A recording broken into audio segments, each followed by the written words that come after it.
And reference point के अंदर सबसे पहला जो टॉपिक है हमारे पास में इम्बैलेंस। और इम्बैलेंस इम्बैलेंस का मतलब है मार्केट में बाइंग और सेलिंग का इक्वल पार्टिसिपेशन ना होना, यानी प्राइस एक तरफ ज्यादा एग्रेसिवली ट्रेड करे और दूसरी तरफ रिस्पॉन्ड ना मिले, या मोस्टली कैंडल्स के अंदर दिखाई देता है एक तरफ का वॉल्यूम और मूवमेंट दूसरे साइड से ज्यादा होना या फिर फिल नहीं करना, वो हमारे पास में क्या होता है इम्बैलेंस। सिंपली अगर हम इसको बोलें तो जहां पे प्राइस क्विकली मूव करता है और वहां पे बायर्स या फिर सेलर्स प्रॉपरली रिएक्ट नहीं कर पाते हैं, ठीक है, वो जगह हमारे पास में क्या होती है इम्बैलेंस या फिर इनएफिशिएंसी। ये एक तरीके से इम्बैलेंस की डेफिनेशन है। ऑलराइट, अब इम्बैलेंस के टाइप कितने होते हैं, कितने टाइप के हमारे पास में इम्बैलेंस होते हैं, जो भी आप एज ए रेफरेंस पॉइंट, जो पॉइंट ऑफ इंटरेस्ट को रिफाइन करते हो तो अब आप यूज करते हो उनको, ठीक है। तो इम्बैलेंस के जो टाइप हैं हमारे पास में सबसे लाइक पहला है फेयर वैल्यू गैप, ठीक है, जो कि बहुत मोस्टली कॉमन है आईसीटी का रेफरेंस पॉइंट। दूसरा है हमारे पास में लिक्विडिटी वॉइड, ठीक है। फिर है हमारे पास में ऑर्डर ब्लॉक इम्बैलेंस, देन है volume imbalance, by side imbalance, sell side inefficiency, breakaway gaps from macro economy events, ठीक है। इन सब में हाई प्रोबेबिलिटी अगर कोई भी रेफरेंस पॉइंट है तो वो है breakaway gap from macro economy events, और वो भी हम ब्रेकअवे गैप डिस्कशन करेंगे थ्रेशोल्ड पॉइंट के अकॉर्डिंग। ऑलराइट, आई थिंक सबसे बेस्ट जो रेफरेंस पॉइंट है आपको most of the time, like आप मान के चलो कि 50% प्लस जो वर्क करे मार्केट के अंदर, वो थिंग्स है पर्टिकुलर, जो एक रीजन आप ढूंढते हो मार्केट के अंदर, ठीक है, और वो भी थ्रेशोल्ड पॉइंट के अकॉर्डिंग ढूंढोगे तो लाइक उसकी और ज्यादा हाई प्रोबेबिलिटी, मैं कम ही बता रहा हूँ एक तरीके से 50%, और हम इसको forward testing and back testing दोनों के अंदर देखेंगे। ऑलराइट, तो सबसे पहला जो है हमारे पास में फेयर वैल्यू गैप, उसको डिस्कशन करते हैं। अभी तक कोई डाउट है जो अभी डिस्कशन किया अपन ने? ऑलराइट, सबसे पहला है हमारे पास में फेयर वैल्यू गैप, जो कि 3 कैंडल फॉर्मेशन है। ये सबसे पॉपुलर लाइक आईसीटी का रेफरेंस पॉइंट है, ठीक है, जो आईसीटी ने हाईलाइट किया हुआ है। बना ये कब बनता है, जब 3 कैंडल आपके पास में इस टाइप का फॉर्मेशन हो, 1 2 एंड 3, और फर्स्ट कैंडल ये है बेरिश फॉर्मेशन, और फर्स्ट कैंडल की जो लोअर विक है, ठीक है, एंड थर्ड कैंडल की अपर विक, और इसके बीच में कोई ऐसी स्प्रेड हो या फिर बॉडी हो जो कि फिल नहीं हो रखी हो, यानी कि पूरी कंप्लीटली विक जो है इसको मिटिगेट नहीं किया हुआ हो, ये हमारे पास में जो गैप लेफ्ट हो जाता है इसको हम क्या बोलते हैं फेयर वैल्यू गैप, एक तरीके से। Alright, vice versa, like bullish के अंदर भी यही है, 3 कैंडल फॉर्मेशन, ठीक है, और जो विक आप इसको एक्सक्लूड करती है वो है थर्ड जो आपके पास में कैंडल है उसकी lower wick, and first candle की आपके पास में अपर विक, और जो बीच में आपके पास में स्प्रेड है जो बॉडी है वो क्या रहेगी, एक तरीके से इम्बैलेंस, ठीक है।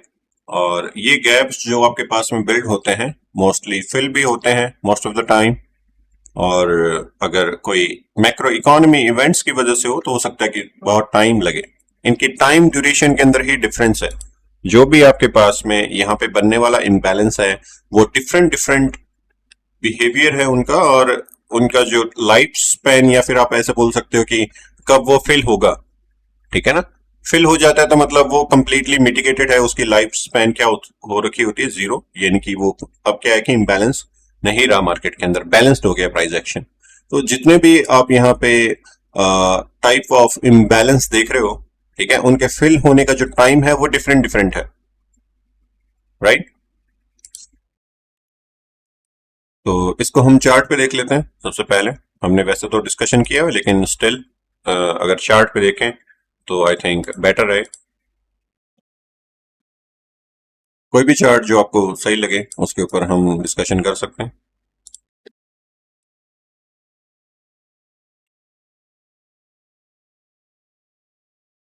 ओके, मैं यहीं पे देख लेते हैं euro GP pre candle formation.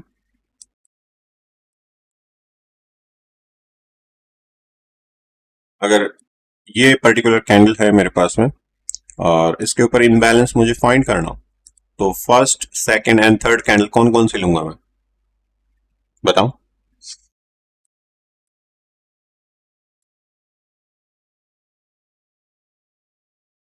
कौन सी?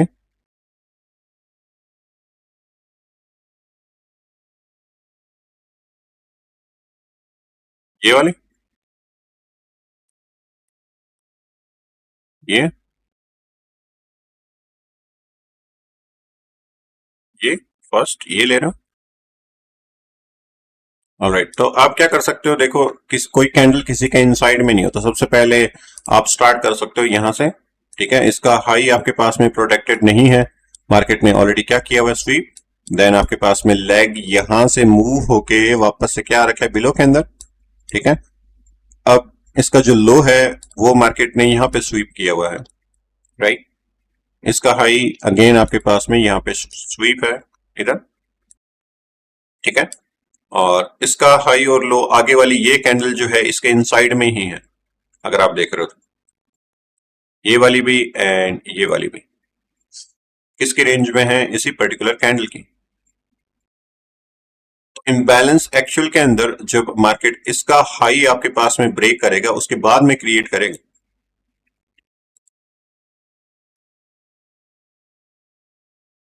राइट।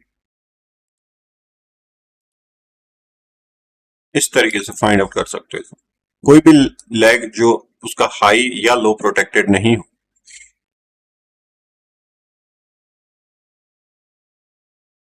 राइट। जैसे कि और कोई एग्जांपल देखें, अगर मैं आपको मान लो कि इस वाली कैंडल के अंदर इम्बैलेंस फाइंड करने को बोलूं नेक्स्ट कैंडल में, तो कैसे? अब यहाँ पे तो सिंपली हम मार्क कर सकते हैं इधर। ठीक है, ये होगी फर्स्ट, ये होगी सेकंड एंड ये होगी थर्ड। हर एक कैंडल उसका जो विक है या हाई या लो वायलेट हो रहा है। इसका हाई इसने वायलेट किया और इसका जो हाई है इसने इधर स्वीप कर रखा है। तो first and second and third. अगर इस कैंडल में फाइंड करना हो इम्बैलेंस नेक्स्ट कैंडल के अंदर, तो कैसे करेंगे? फर्स्ट कैंडल कौन सी हो जाएगी हमारे पास में, ये। सेकंड एंड थर्ड कौन सी होगी, बताओ।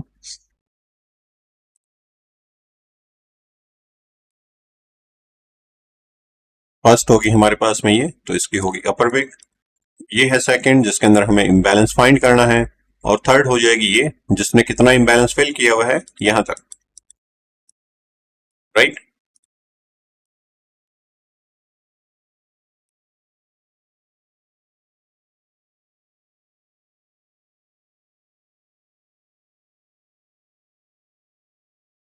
साइड में तो है लेकिन इतना ही तो इम्बैलेंस उसने फिल किया हुआ है ना, इम्बैलेंस तो इतना ही फिल है। मार्केट का प्राइस हायर गया, ठीक है, और रीबैलेंस करने आया है वापस से इतना, वापस से गैप इतना ही तो लेफ्ट है। मान लो कि अगर मैं इसकी विक को यहां पे एक्सटेंड कर देता, मान लो कि अब है आपके पास में कुछ इस तरीके का सिनेरियो। ये विक दिख रही है इधर सब लोगों को?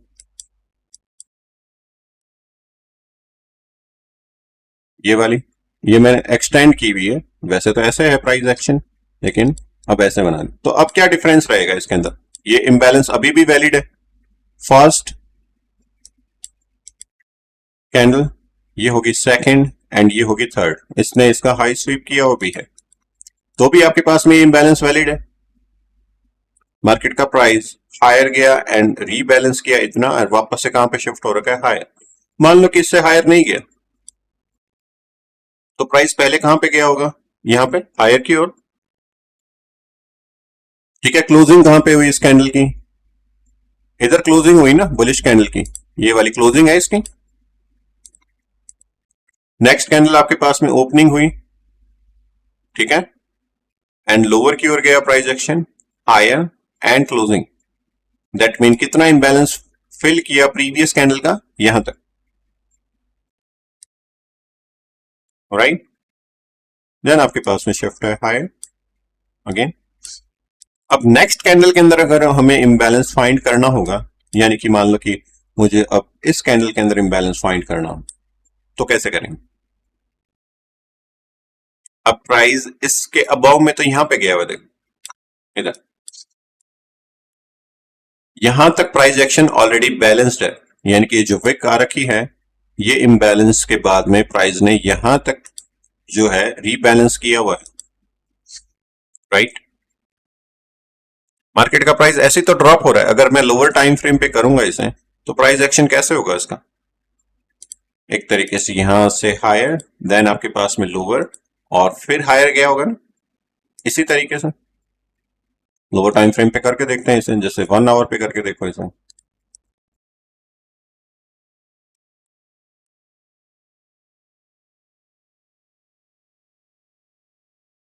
ऐसे ही है, प्राइस यहां से हायर, देन आपके पास में लोअर, और शिफ्ट हुआ है हायर अबाव के अंदर। तो इम्बैलेंस क्रिएट होगा कहां पे? इससे ऊपर प्राइस एक्शन जब आपके पास में शिफ्ट होगा, यहां तक तो बैलेंस किया हुआ है ना मार्केट ने, वापस से बिलो के अंदर आया, इधर भी रीबैलेंस है, यहां पे किसी भी टाइप का इम्बैलेंस आपके पास में नहीं है हाई टाइम फ्रेम पे, जो आप अलाइन कर रहे हो इधर।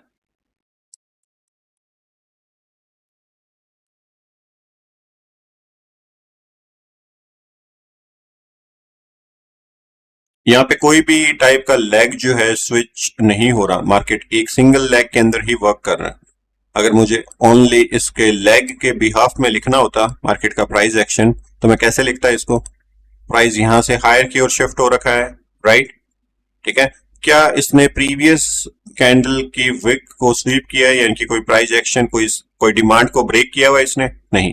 प्राइस कहां पे आ रखा है? लोअर, एंड वापस से कंटिन्यू ऐसे शिफ्ट हो रहा है। देखो इसका, इस वाली कैंडल का ना तो हाई स्वीप है, किसका? ये वाली का। इसका हाई स्वीप कब किया हुआ है मार्केट ने? जब प्राइस यहां से कंटिन्यू हायर गया हुआ है, ठीक है। इसका लो भी प्रोटेक्टेड है और अभी हाई भी प्रोटेक्टेड है, राइट। प्राइस उसके बाद में यहां पे आ रखा है बिलो, हायर क्यू, कंटिन्यू ऐसे शिफ्ट हो रहा है मार्केट का प्राइस, ठीक है। अब इस कैंडल का देखो लो स्वीप हो रखा है, दैट मीन यहां पे प्राइस एक्शन क्या हो रखा है? चेंज।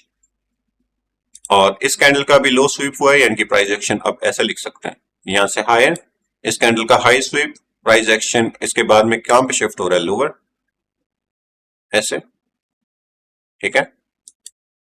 ऐसे हम मार्क कर सकते हैं इसे एक तरीके से।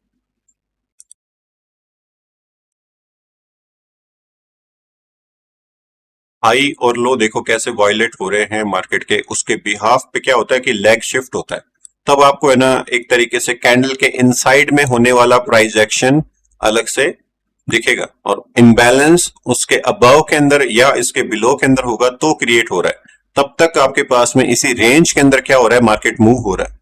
कौन सी रेंज के अंदर मूव हो रहा है अभी तक? यहां से लेके यहां तक का प्राइस एक्शन देखो आप अभी तक, इसका इनसाइड में तो मूव है सारी जो कैंडल्स हैं, फर्स्ट, सेकंड। अब इसने इसका हाई ब्रेक किया हुआ है, तो इम्बैलेंस एक्चुअल के अंदर जो अपन ने डेफिनेशन देखी है वो देखो वापस से मैच करो उसके साथ में।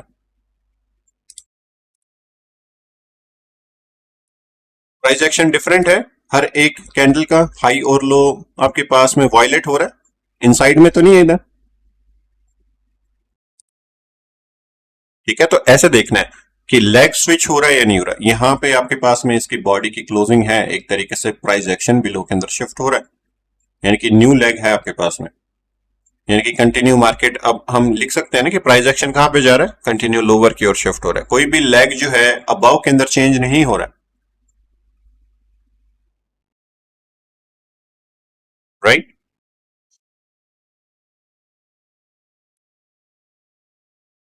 तो रेंज का हमें ध्यान में रखना है, ना तो हम रेंज के अंदर स्ट्रक्चर मैपिंग करते हैं, ना इनबैलेंस मार्क करते हैं कभी भी। ये जो प्राइस एक्शन है इसी की रेंज के अंदर ही है। और अगर केस स्टडीज देखें लाइक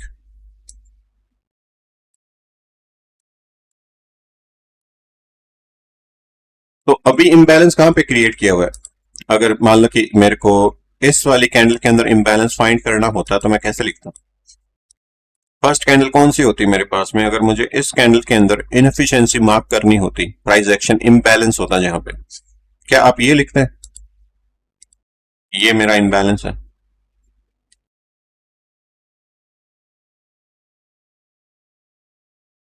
प्राइस एक्शन ऑलरेडी यहां पे हो रखा है। कौन सा? ये वाले विक ऑलरेडी। इसके अबाव के अंदर जब तक प्राइस शिफ्ट नहीं हो रहा तब तक न्यू इनएफिशिएंसी क्रिएट नहीं कर रहा। किसी की रेंज के अंदर मार्केट होके किसी रेंज के अंदर इनएफिशिएंसी क्रिएट नहीं कर पाता। रेंज को जब ब्रेक करता है, कोई भी कंसोलिडेशन आपके पास में ब्रेक होती है, तब आपके पास में मार्केट का एक्सपेंशन यानी कि इनएफिशिएंसी कहीं ना कहीं स्टार्ट होती है एक तरीके से। ठीक है, एक ही कंसोलिडेशन के अंदर हम नहीं देखते हैं किसी भी टाइप का इम्बैलेंस। जब प्राइस कोई कंसोलिडेशन को ब्रेक किया हुआ है तभी तो आपके पास में प्राइस एक्शन क्या हुआ? इम्बैलेंस हुआ, वन साइडेड मूव। यहां पे तो प्राइस एक्शन बैलेंस है ना। रेंज के अंदर क्या है आपके पास में? Buyers and sellers, right. तभी तो आपके पास में क्या हो रही है? एक तरीके से कंसोलिडेशन प्राइस।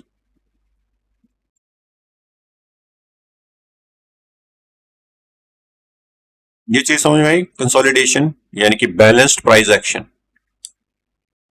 इम्बैलेंस जहां पे बायर्स एंड सेलर्स क्या हो? इक्वल पार्टिसिपेंट्स नहीं हो। तो इक्वल पार्टिसिपेंट्स कब नहीं होंगे? जब कोई कंसोलिडेशन को ब्रेक करेगा तो इक्वल नहीं है ना पार्टिसिपेंट्स यहां पे। बायर्स ज्यादा,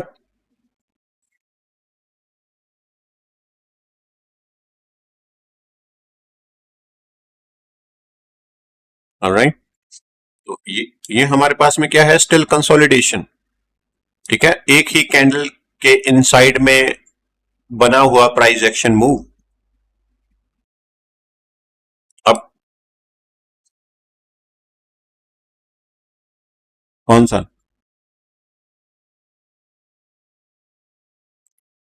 कौन सी डोजी?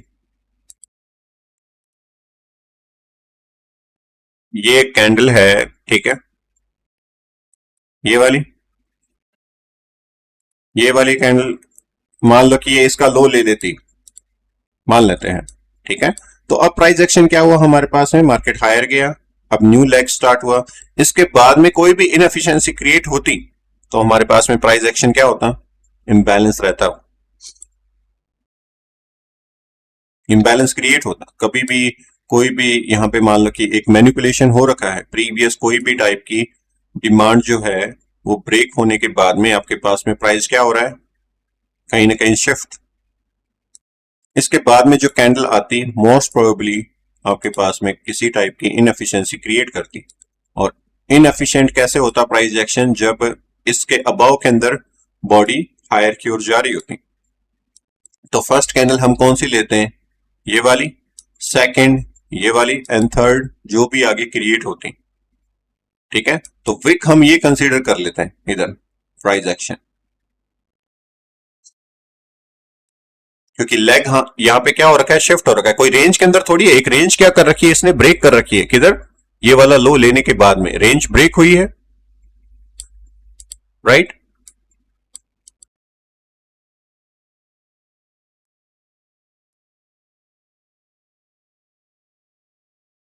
और कोई एग्जांपल मिल जाएगा हमारे पास में? जैसे कि अगर मुझे पर्टिकुलर इस कैंडल के अंदर प्राइस एक्शन इम्बैलेंस देखना हो तो फर्स्ट कैंडल कौन सी है? देखो, इस कैंडल ने इसका लो क्या किया हुआ है? स्वीप किया हुआ है अभी। यानी कि ये हमारे पास में क्या थी? एक तरीके से प्राइस हायर की ओर गया, वापस से बिलो के अंदर आया, ठीक है, एंड प्राइस ने प्रीवियस जो कैंडल्स हैं उनका लो स्वीप किया, राइट, एंड प्राइस यहां पे कहां पे शिफ्ट है? हायर। इस कैंडल के अंदर मुझे इम्बैलेंस फाइंड करना होता तो फर्स्ट मैं कौन सी लेता? ये वाली विक, राइट। सेकंड ये कैंडल होगी और थर्ड होगी मेरे पास में ये। तो यहां पे क्रिएट हो रखा है इस टाइप का इम्बैलेंस, ठीक है। अब इसके अंदर दो टाइप के इम्बैलेंस है, दो टाइप के रेफरेंस पॉइंट। एक है आपके पास में जहां पे बॉडी अवेलेबल नहीं है। इधर बॉडी है क्या? स्प्रेड। इतने प्राइस एक्शन के अंदर हमारे पास में बॉडी अवेलेबल नहीं है, यानी कि वॉल्यूम अवेलेबल नहीं है, वॉल्यूम नहीं है इधर, और इधर वॉल्यूम है, यानी कि स्प्रेड है हमारे पास में यहां से लेके यहां तक। तो ये हो जाएगा हमारे पास में किस टाइप का इंबैलेंस, जिसको आप मार्क करते हो फेयर वैल्यू गैप। और ये जो है आपके पास में जहां पे बॉडी अवेलेबल नहीं है, ये है आपके पास में वॉल्यूम इंबैलेंस, यानी कि वॉल्यूम है नहीं इधर, उसका इंबैलेंस है वॉल्यूम का।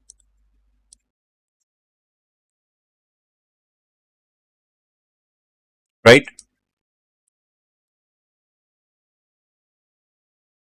नहीं, इसका आगे है, कोई प्रॉब्लम नहीं है, मैं आपको वैसे शेयर कर देता हूं ग्रुप के अंदर।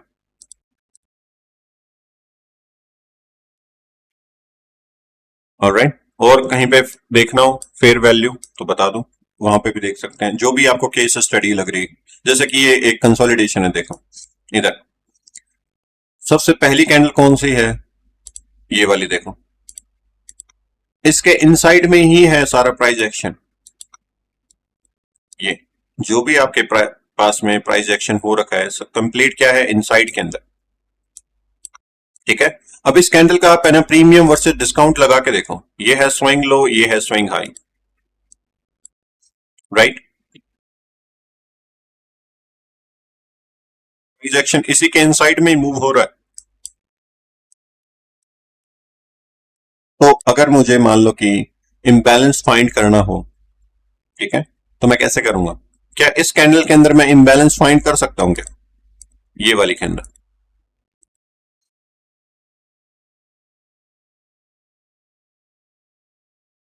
बताओ, नहीं कर सकते, क्यों? इसी के इनसाइड के अंदर ही है, एक कंसोलिडेशन के अंदर है मार्केट का जो प्राइस है। अब कोई कहेगा कि मार्केट यहां से मूव तो हो रखा है ये वाले, क्या मैं ये फेयर वैल्यू गैप नहीं ले सकता? एक्चुअल के अंदर ये है इसका डिस्काउंटेड, कौन सी का, इसी स्विंग हाई और इस स्विंग लो के बिहाफ पे अगर आप देखोगे। ठीक है, स्विंग लो कौन सा हो गया मेरे पास में, ये स्विंग हाई कौन सा होगा, जहां से मार्केट हो रहा है ड्रॉप, जिसके बिहाफ पे आप प्रीमियम या डिस्काउंटेड मेजरमेंट कर रहे हो, यानी कि यहां से प्राइस यहीं से तो ड्रॉप हो रहा है वापस से। तो आप प्रीमियम वर्सेस डिस्काउंटेड अगर मेजर कर रहे हो, यानी कि 50% के अराउंड, देन वहां से मार्केट आप एंटिसिपेट कर सकते हो एक तरीके से। लोअर टाइम फ्रेम के ऊपर कोई ऑर्डर ब्लॉक फाइंड करके, ऑर्डर फ्लो जो क्रिएट हो रखा है, ब्रेकआउट स्ट्रक्चर इसके अबव में। लेकिन कंसोलिडेशन के अंदर इम्बैलेंस जो टेक्निकल वर्ड है वो हम फाइंड नहीं कर रहे। यहाँ पे प्राइस एक्शन एक तरीके से बैलेंस्ड है, प्राइस हायर गया, इनएफिशिएंसी इस पूरे लेग के अंदर क्रिएट हुई है। अगर इस पर्टिकुलर कैंडल के ऊपर फोकस करोगे तो फर्स्ट कैंडल है कौन सी, ये, सेकंड कैंडल है ये, ठीक है, थर्ड कैंडल अभी है नहीं, बिल्ड नहीं हो रखी है जब तक इसका हाई या लो आपके पास में स्वीप नहीं हो। ठीक है, तो जो प्राइस आपके पास में क्या है वह ऑलरेडी इसको बैलेंस करने आया है, इस कैंडल के इनएफिशिएंट मूव को। इनएफिशिएंट मूव है कौन सा, यहां से लेके ये वाला, ये पूरी स्प्रेड है, इसको कैसे बैलेंस किया है, पहली आपके पास में आ रखी है ये वाली कैंडल, उसने कितना इम्बैलेंस आपके पास में फिल किया हुआ है, यहां तक का कितना लेफ्ट है, ये वाला लेफ्ट है। राइट, ठीक है, इतना इम्बैलेंस आपके पास में लेफ्ट था, और बाद में ये पूरा इम्बैलेंस कवर अप यहां तक किया हुआ है, यानी कि ये पूरा प्राइस एक्शन इस कैंडल का पूरा बैलेंस्ड यहां पे हो रखा है इधर। ठीक है, देन आपके पास में प्राइस कहां पे शिफ्ट है, हाई।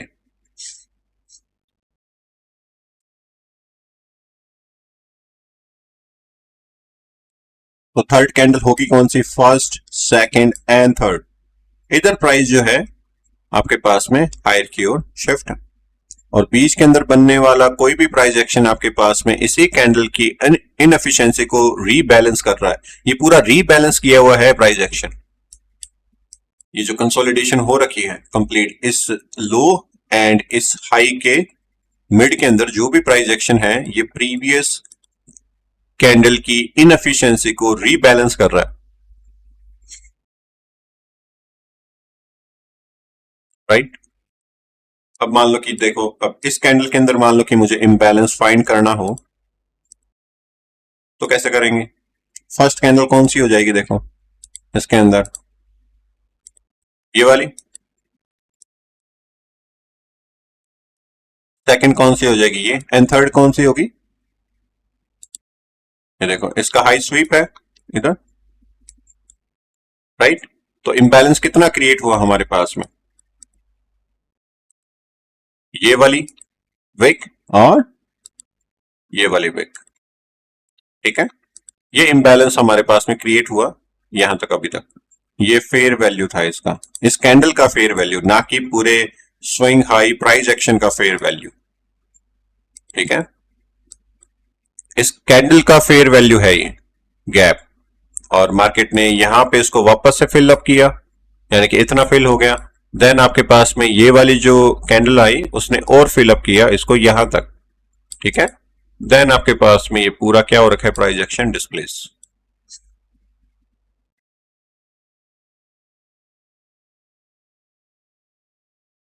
मान लो कि मुझे इस पर्टिकुलर कैंडल के अंदर इम्बैलेंस फाइंड करना होता तो कैसे करता मैं, देखो इस कैंडल ने प्रीवियस जो भी आपके पास में रेंज हो रखी है उसका हाई क्या किया हुआ, स्वीप, राइट।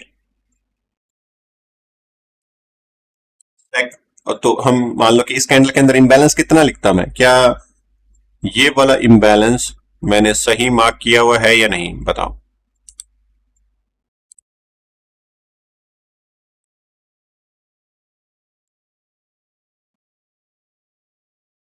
सही मार्क है,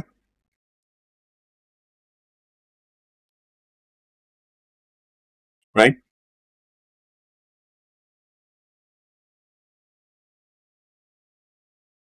ठीक है। प्राइस ने यहां पे उसको क्या किया हुआ है, रीबैलेंस अगेन,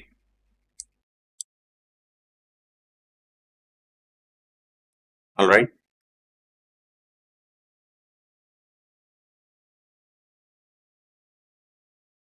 अभी देखेंगे, ओनली हम सिर्फ यहाँ पे मार्क करना सीख रहे हैं कि इम्बैलेंस है कि हाई प्रोबेबिलिटी, हम आगे देखेंगे कि कौन से इम्बैलेंस हाई प्रोबेबिलिटी है। अगर मान लो कि आपसे मैं क्वेश्चन पूछूं कि हाई प्रोबेबिलिटी इम्बैलेंस कौन सा रहेगा, हाई प्रोबेबिलिटी इम्बैलेंस, मान लो कोई ट्रेंड है मेरे पास में बुलिश, ठीक है, हायर की ओर गया हुआ है, तो इसके अंदर हाई प्रोबेबिलिटी इम्बैलेंस कहां पे रहेगा, बताओ।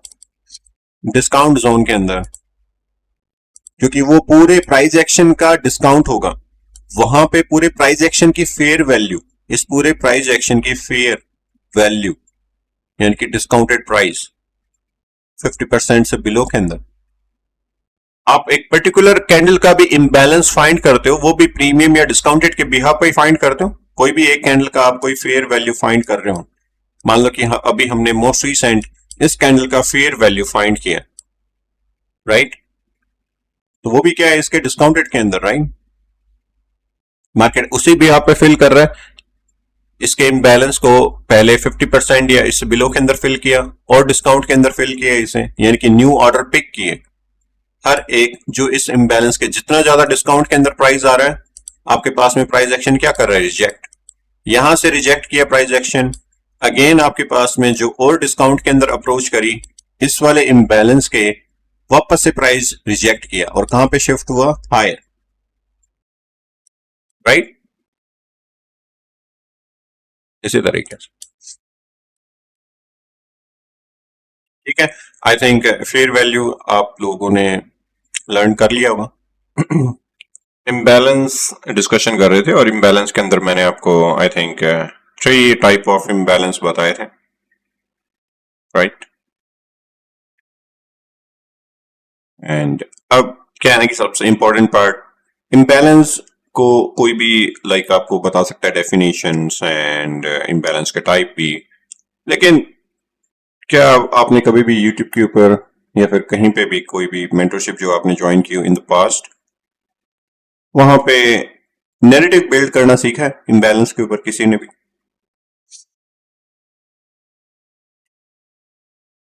इम्बैलेंस जो इनएफिशिएंट प्राइस एक्शन हो रहा होता है मार्केट के अंदर कहीं पे भी, ठीक है। जैसे कि ये चार्ट है मेरे पास में यूरो यूएसडी, और मान लो कि इसको मैं कहीं पे भी रैंडमली लाइक रीप्ले पे कर देता हूँ पीछे, कहीं पे भी, आई डोंट नो, राइट। और यहाँ पे आप मार्क कर लेते हो कि ठीक है, लाइक इम्बैलेंस क्रिएट हो रखे हैं, आपको मार्क करना आता है। ठीक है, आपने कोई वीडियो देखी और आपने मार्क किया कि ठीक है, इम्बैलेंस हमारे पास में फेयर वैल्यू गैप के रूप में यहाँ पे है। इसके अराउंड नैरेटिव बिल्ड करना, क्या ये इम्बैलेंस हाई प्रोबेबिलिटी है, क्या मैं यहाँ पे ट्रेड करूं या नहीं, राइट। मार्क करना अपने सबको आता है, ये दिख रहा है इम्बैलेंस, मुझे भी दिख रहा है, आपको भी दिख रहा है। इसके अराउंड वो स्टोरी बिल्ड करना, इस इम्बैलेंस की इन्वेस्टिगेट करना। आपको आईसीटी की कोई भी एक सिंगल वीडियो के अंदर ये चीज नहीं मिलेगी। आईसीटी मेंटरशिप 2016 से लेके 2024 तक जो मेंटरशिप के अंदर उन्होंने डिस्कशन किया हुआ है, जो रेफरेंस पॉइंट मार्क किए हैं, उनके अराउंड जो नैरेटिव बिल्ड किए हैं, आईसीटी 2022 मेंटरशिप के अंदर जो इम्बैलेंस के अराउंड नैरेटिव बिल्ड किए हैं, भले ही वो आपके पास में लिक्विडिटी वॉइड हो, भले ही आपके पास में फेयर वैल्यू गैप हो, या आउट ऑफ ब्लॉक इम्बैलेंस हो, बीसी एनसीबी, कोई भी टाइप की इनएफिशिएंट प्राइस एक्शन या फिर कोई रेफरेंस पॉइंट, भले वो ऑर्डर ब्लॉक्स हो, रिजेक्शन ब्लॉक्स हो या ब्रेकर ब्लॉक्स हो, नैरेटिव बिल्ड करना सबसे इंपॉर्टेंट चीज है। आपको ये पता है कि ठीक है, ऑर्डर ब्लॉक क्या होते हैं, आपने मार्क कर लिया, लेकिन वो ऑर्डर ब्लॉक कौन से टाइम, कौन से प्राइस और कौन से रेफरेंस पॉइंट को डिस्प्लेस करते हुए बिल्ड हो रखा है, कौन से सेशन के अंदर, और मार्केट उसको कैसे फिल कर रहा है, कितना कैसे अप्रोच कर रहा है, वो सारी चीजें होती हैं नैरेटिव। उसके अराउंड किस टाइप की लिक्विडिटी बिल्ड हुई है, हाई टाइम फ्रेम के बायस क्या है, वो सारे के सारे होते हैं नैरेटिव्स। वो सबसे इंपॉर्टेंट चीज है।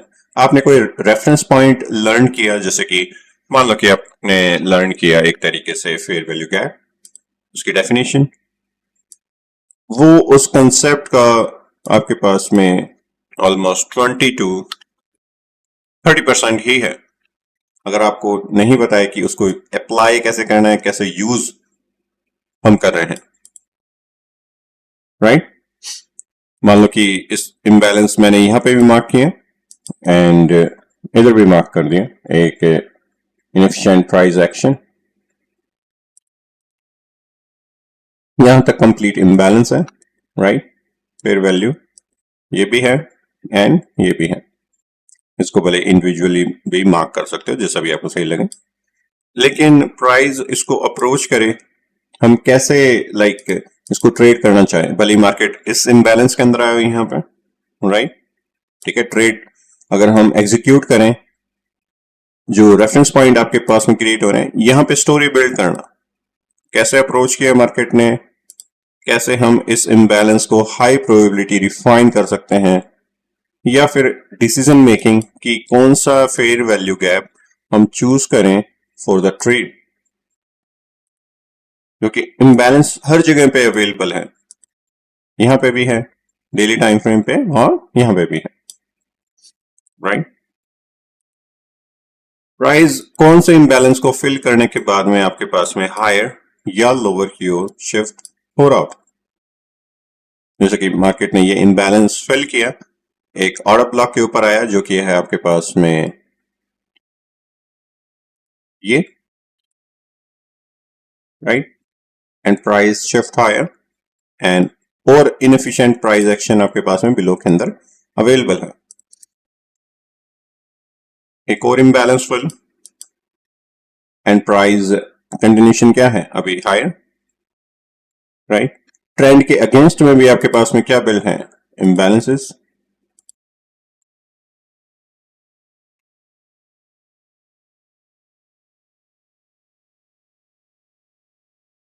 राइट। ये मार्क कर सकते हैं, लेकिन इनके अराउंड मार्केट किस तरीके से एज ए मैग्नेट की तरह यूज करता है, कैसे उनको रीबैलेंस करता है, ये सब चीजें अभी हम एज ए नैरेटिव के अंदर डिस्कशन करेंगे, ऑलराइट। तो ये जो हमने मार्क किया है, इसके अराउंड जो स्टोरी बिल्ड करना है, रेफरेंस पॉइंट, ये क्या होते हैं हमारे पास में नैरेटिव्स,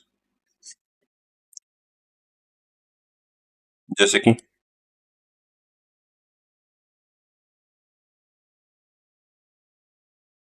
ऑलराइट, नैरेटिव्स, हर एक जो इम्बैलेंस हमने डिस्कशन किया है 5 to 10 नैरेटिव्स हम डिस्कशन करेंगे, और ये नैरेटिव्स कोई एक वीडियो के अंदर नहीं है आईसीटी के, मैंने सारे जो मेरे एक्सपीरियंस से असेंबल किए हुए हैं, अलग अलग मेंटरशिप्स हैं, वो सारे के सारे यहाँ पे अपने डिस्कशन कर रहे हैं।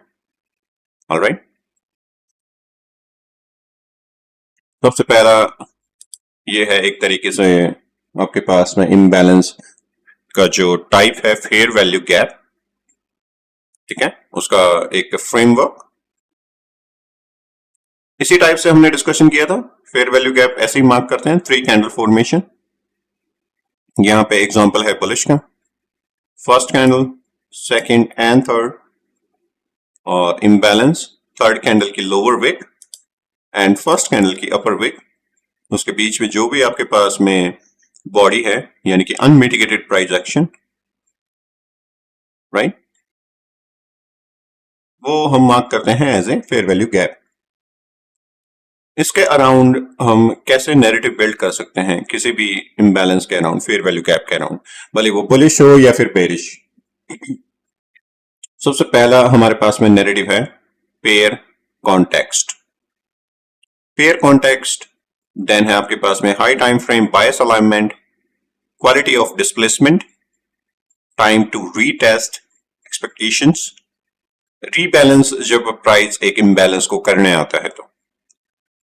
देन है आपके पास में प्रोबेबिलिटी ग्रेडिंग। ये सारे के सारे क्या है, नैरेटिव्स। इसी इम्बैलेंस के अराउंड हम इन चीजों को या फिर ऐसे कॉन्टेक्स्ट के बिहाफ पे इस इम्बैलेंस को कैसे जज करते हैं, एक तरीके से कैसे डिसीजन मेकिंग करते हैं। मान लो कोई भी टाइप का इम्बैलेंस आपके पास में चार्ट पे दिख रहा हो, देन कौन से पेयर के ऊपर वो इम्बैलेंस बिल्ड है, क्या वो हाई टाइम फ्रेम के साथ में अलाइनमेंट है या नहीं, उस इम्बैलेंस की वजह से कैसा ब्रेक ऑफ स्ट्रक्चर या डिस्प्लेसमेंट हो रखा है, जब उसको रीबैलेंस करने आ रहा है प्राइस, ठीक है, तो किस टाइप की लिक्विडिटी कौन से सेशन में कर रहा है। प्रोबेबिलिटी ग्रेडिंग, यानी कि उस इम्बैलेंस की डिसीजन मेकिंग, हम कैसे कौन सा इम्बैलेंस डिसाइड करें कि कौन सा हाई प्रोबेबिलिटी है और कौन सा लो प्रोबेबिलिटी है, ओनली टेक्निकल एनालिसिस है। तो स्टेप बाय स्टेप हर एक पॉइंट हम डिस्कशन करेंगे अभी। स्लाइड नंबर 2, जो कि है आपके पास में पहला पेयर कॉन्टेक्स्ट, ठीक है, दिख रही है सबको स्क्रीन? Alright, pair context. तो पेयर कॉन्टेक्स्ट के अंदर है फेयर वैल्यू गैप कहां बना है और कौन से पेयर के ऊपर बिल्ड हो रखा है। सबसे पहले ये इंपॉर्टेंट चीज, जैसे कि इधर बता रखा है यूरो यूएसडी, एग्जांपल है एक तरीके से, आप कोई सा भी ले सकते हो। मैंने यहाँ पे एक करेंसी पेयर लिया है लो वॉलेटिलिटी वाला, और एक है मेरे पास में एक higher volatility in the sense in the context of pip ADR, average daily range के बिहाफ पे की। और तीसरा है हमारे पास में मेटल, इनकी एवरेज डेली रेंज, यानी कि एवरी डे कितना ये मूव करते हैं, यानी कि वीक के अंदर आपके पास में कितने डेज होते हैं, 5, और 5 डेज के अंदर पर डे के ऊपर कितनी लिक्विडिटी आ रही होती है एवरेज, ठीक है, वो इन सब पेयर की अलग अलग है, उसको बोलते हैं ADR, average daily range. Euro USD normally आपके पास में 50 to 60 पिप मूव कर रहा होता है। जीपी जेपीवाई मोस्टली आपके पास में 100 पिप या उससे प्लस, यानी कि वॉलेटिलिटी काफी हायर है। और रीजन क्या है इसका, एक आपके पास में एक्सचेंज रेट के अंदर काफी स्ट्रॉन्ग पेयर, और दूसरा कौन सा है, एक्सचेंज रेट के अंदर काफी वीक। मैंने आपको ये सीक्वेंस भी बताया था स्टार्टिंग के अंदर इस मेंटरशिप के, ठीक है। तो अब इनका जो मूवमेंट है पर्टिकुलर एक एसेट का या फिर कोई पेयर का, यहां पे पेयर के कॉन्टेक्स्ट में बात हो रही है, पेयर के कॉन्टेक्स्ट के अंदर किस टाइप का इंबैलेंस क्रिएट हो रखा है। यूरो यूएसडी पे क्रिएट होने वाला 30 पिप का इंबैलेंस, ठीक है, आपके पास में क्या होता है, हाई प्रोबेबिलिटी होता है एक तरीके से। क्यों? क्योंकि उसका जो मूवमेंट है एवरेज डेली रेंज वो बहुत कम होता है एक तरीके से, और उसके अंदर अगर 30 पिप का कोई फेयर वैल्यू गैप बना हुआ है तो वो क्या आपके पास में एज ए हाई प्रोबेबिलिटी। ये फिक्स नहीं है नंबर, मैं सिर्फ एज ए एग्जांपल के रूप में ले रहा हूं इसे, ठीक है, एज ए एग्जांपल। जीपीजेपीवाई अगर 30 पिप का इंबैलेंस जीपीजेपीवाई पे बिल्ड हो रखा हो तो क्या वो हाई प्रोबेबिलिटी होगा क्या? जबकि जीपीजेपीवाई का नॉर्मल एक तरीके से मूव ही आपके पास में 100 पिप से अबव के अंदर है। तो 30 पिप का इंबैलेंस अगर यूरो यूएसटी पे बिल्ड हो रखा है और 30 पिप का इंबैलेंस अगर जीपीजेपीवाई पे बिल्ड हो रखा है एंड 30 पिप का इंबैलेंस आपके पास में गोल्ड के ऊपर बिल्ड हो रखा है, आपको डेफिनेशन पता है उसकी कि भाई ठीक है, यूरो यूएसटी पे इंबैलेंस मैंने मार्क कर लिया 3 कैंडल फॉर्मेशन से, जीपीजेपीवाई पे मार्क कर लिया और गोल्ड पे मार्क कर लिया, तीनों के ऊपर 30 पिप का एक इंबैलेंस क्रिएट हो रखा है। क्या उस इंबैलेंस को हम सेम तरीके से ट्रीट करेंगे क्या? ठीक है, तो इसको अपने चार्ट पे देख लेते हैं ताकि आपको बेटर अंडरस्टैंडिंग हो इस चीज से रिलेटेड। ऑलराइट, स्क्रीन दिख रही है? ओके, ठीक है, तो इधर मैं दो पेयर ले लेता हूं और एक है आपके पास में करेंसी और दूसरा मेटल, या फिर आप दूसरा जीपीजेपीवाई लेना चाहते हो जो पिप हायर पिप मूव करता है एवरेज डेली रेंज के अंदर, कोई भी, जैसे कि इधर कौन सा पेयर रखना है, पहला करेंसी जो भी आप बताओ। जैसे जीपी, ओके, जीपी जेपीवाई, एक जीपी यूएसटी एंड दूसरा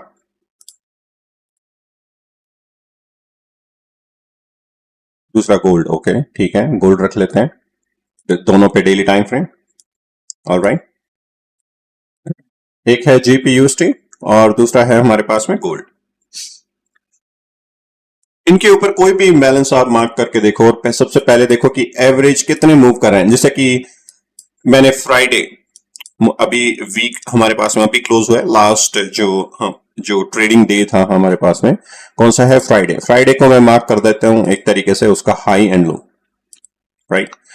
सेम तरीके से मैंने गोल्ड के ऊपर मार्क कर दिया इसका लो एंड हाई। कितने पे मूव किया हुआ है अगर हम देखें इधर से, 96 दिख रहा है सबको, ये 96 पे। एंड अगर मैं यहां पे मार्क करूं गोल्ड के ऊपर, कितना है ये, 500 पिप्स, राइट, 500 पिप है ये।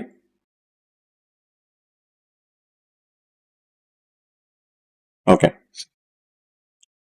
तो इनका मूवमेंट सेम नहीं है एक तरीके से करेंसी के ऊपर आने वाली वॉलेटिलिटी एंड मेटल के ऊपर आने वाली वॉलेटिलिटी, यानी कि अगर यहां पे कोई 30 पिप का इम्बैलेंस क्रिएट हो रखा है और यहां पे भी कोई 30 पिप का इम्बैलेंस क्रिएट हो रखा है, उसको सेम तरीके से हम ट्रीट नहीं करेंगे, क्योंकि इसके लिए तो वो नॉर्मल चीज है 30 पिप का मूव करना, बहुत ही नेग्लेक्ट करते हैं एक तरीके से। कोई इम्बैलेंस मान लो यहां पे 30 पिप का एक इम्बैलेंस क्रिएट हो रखा हो, मान लो कि आपके पास में कोई भी इम्बैलेंस, जैसे कि मार्क कर देते हैं कि मान लेते हैं एज एग्जांपल,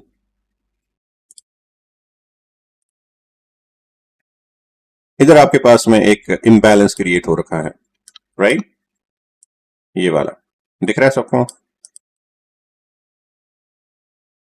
अब मान लेते हैं कि ये 30 पिप का है, सेम इम्बैलेंस आपके पास में जीपी यूएसटी पे भी है,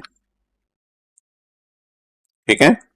इसको हम सेम तरीके से ट्रीट नहीं करेंगे कि यहां पे भी 30 पिप इम्बैलेंस है, इधर भी 30 पिप इम्बैलेंस है, और इसके ऊपर मान लो कि मैं रिस्क मैनेजमेंट अपना 20 टू 30 पिप का एसएल रखता हूं कोई भी ट्रेड एग्जीक्यूट करने में।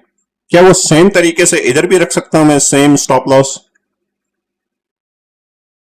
मान लो कि करेंसी पेयर के ऊपर मैं 20 पिप का या 30 पिप का स्टॉप लॉस रखता हूं, ठीक है। इसका एवरेज डेली रेंज आपके पास में कितना है, बहुत कम है एक तरीके से अगर कंपेयर करें मेटल के साथ में। तो 20 टू 40 पिप का भी अगर आप स्टॉप लॉस रख रहे हो इसके अंदर, तो वो हिट होने की लो प्रोबेबिलिटी एक तरीके से, लेकिन इसका एवरेज डेली रेंज वो मूव ही आपके पास में 100 प्लस पिप है, तो आपका स्टॉप लॉस क्या कर सकता है, वो हिट कर सकता है। इसके अंदर कोई भी रेफरेंस पॉइंट, कोई इम्बैलेंस क्रिएट हो रखा है, उसको इजीली रीबैलेंस कर सकता है उससे अबाव के अंदर भी, जबकि इसको क्या लगेगा, टाइम लगेगा। उतनी वॉलिटिलिटी आ नहीं रही होती है करेंसी पेयर के ऊपर। मैं ये नहीं कह रहा हूं कि कभी भी नहीं आएगी, लाइक अगर कोई इकोनॉमी इवेंट्स हैं तब आ सकती है, लेकिन एवरेज ऐसे नहीं आ रही होती कि आपके पास में लाइक गोल्ड के जैसे। गोल्ड काफी स्ट्रांग मूव करता है, 500 पिप्स आपके पास में एक डे के अंदर ही क्या किया हुआ है, मूव किया हुआ है ऐसे। ये 500 पिप्स, इसको कितना टाइम लगता है, 500 पिप्स अगर मुझे यहां पे मार्क करने तो कितने होंगे 500 पिप्स, ये देखो अभी भी हमारे पास में कितने हैं 200, अभी भी 500 कंप्लीट नहीं हुए, जबकि इसने तो एक कैंडल के अंदर ही मूव कर देता है ये। तो ऐसे ध्यान में रखना है कि एवरेज डेली रेंज कैसे क्रिएट हो रही है, कहां पे कौन सा इंबैलेंस क्रिएट हो रहा है। इसके ऊपर 30 पिप का भी इंबैलेंस अगर क्रिएट हो रहा है कोई पर्टिकुलर सेशन के अंदर, जैसे कि अब देखो इधर है जीपी यूएसटी, यहां पे एक इंबैलेंस क्रिएट हो रखा है, ये है फेयर वैल्यू गैप एक तरीके से, राइट, सही मार्क किया हुआ है।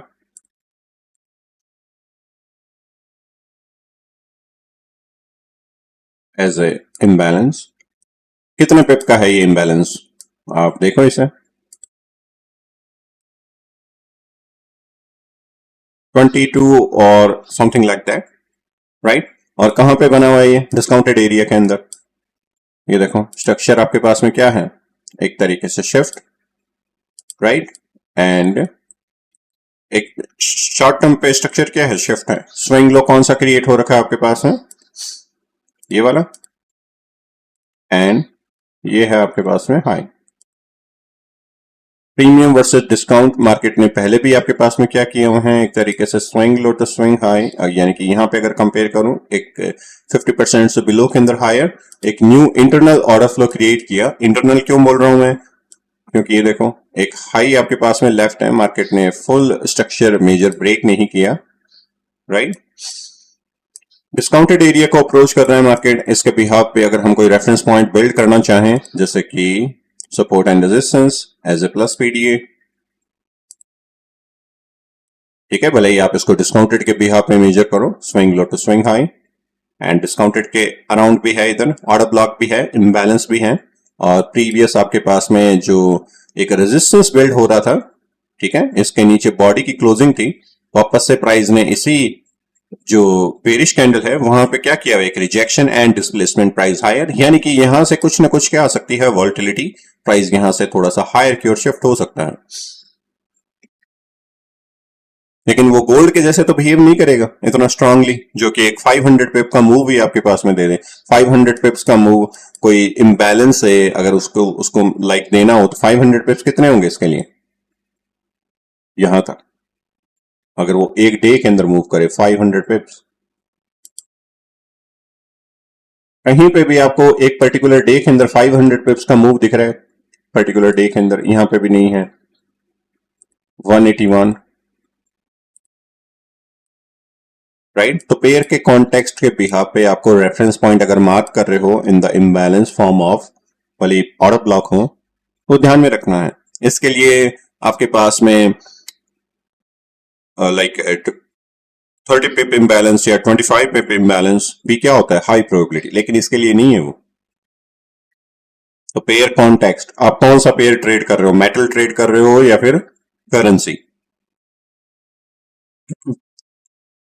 राइट। तो पॉइंट नंबर 1, आपको अगर उसके अंदर डाउट है पेयर कॉन्टेक्स्ट के अंदर तो बताओ। ऑलराइट देन, स्लाइड नंबर 2, इसके अंदर क्या ध्यान में रखना है, एक तरीके से पेयर कॉन्टेक्स्ट के अंदर फेयर वैल्यू गैप तभी स्ट्रांग माना जाएगा जब वो उस पेयर के डेली मूव के कम से कम 50 to 20% ज्यादा आपके पास में मूवमेंट हो रखा हो, ठीक है।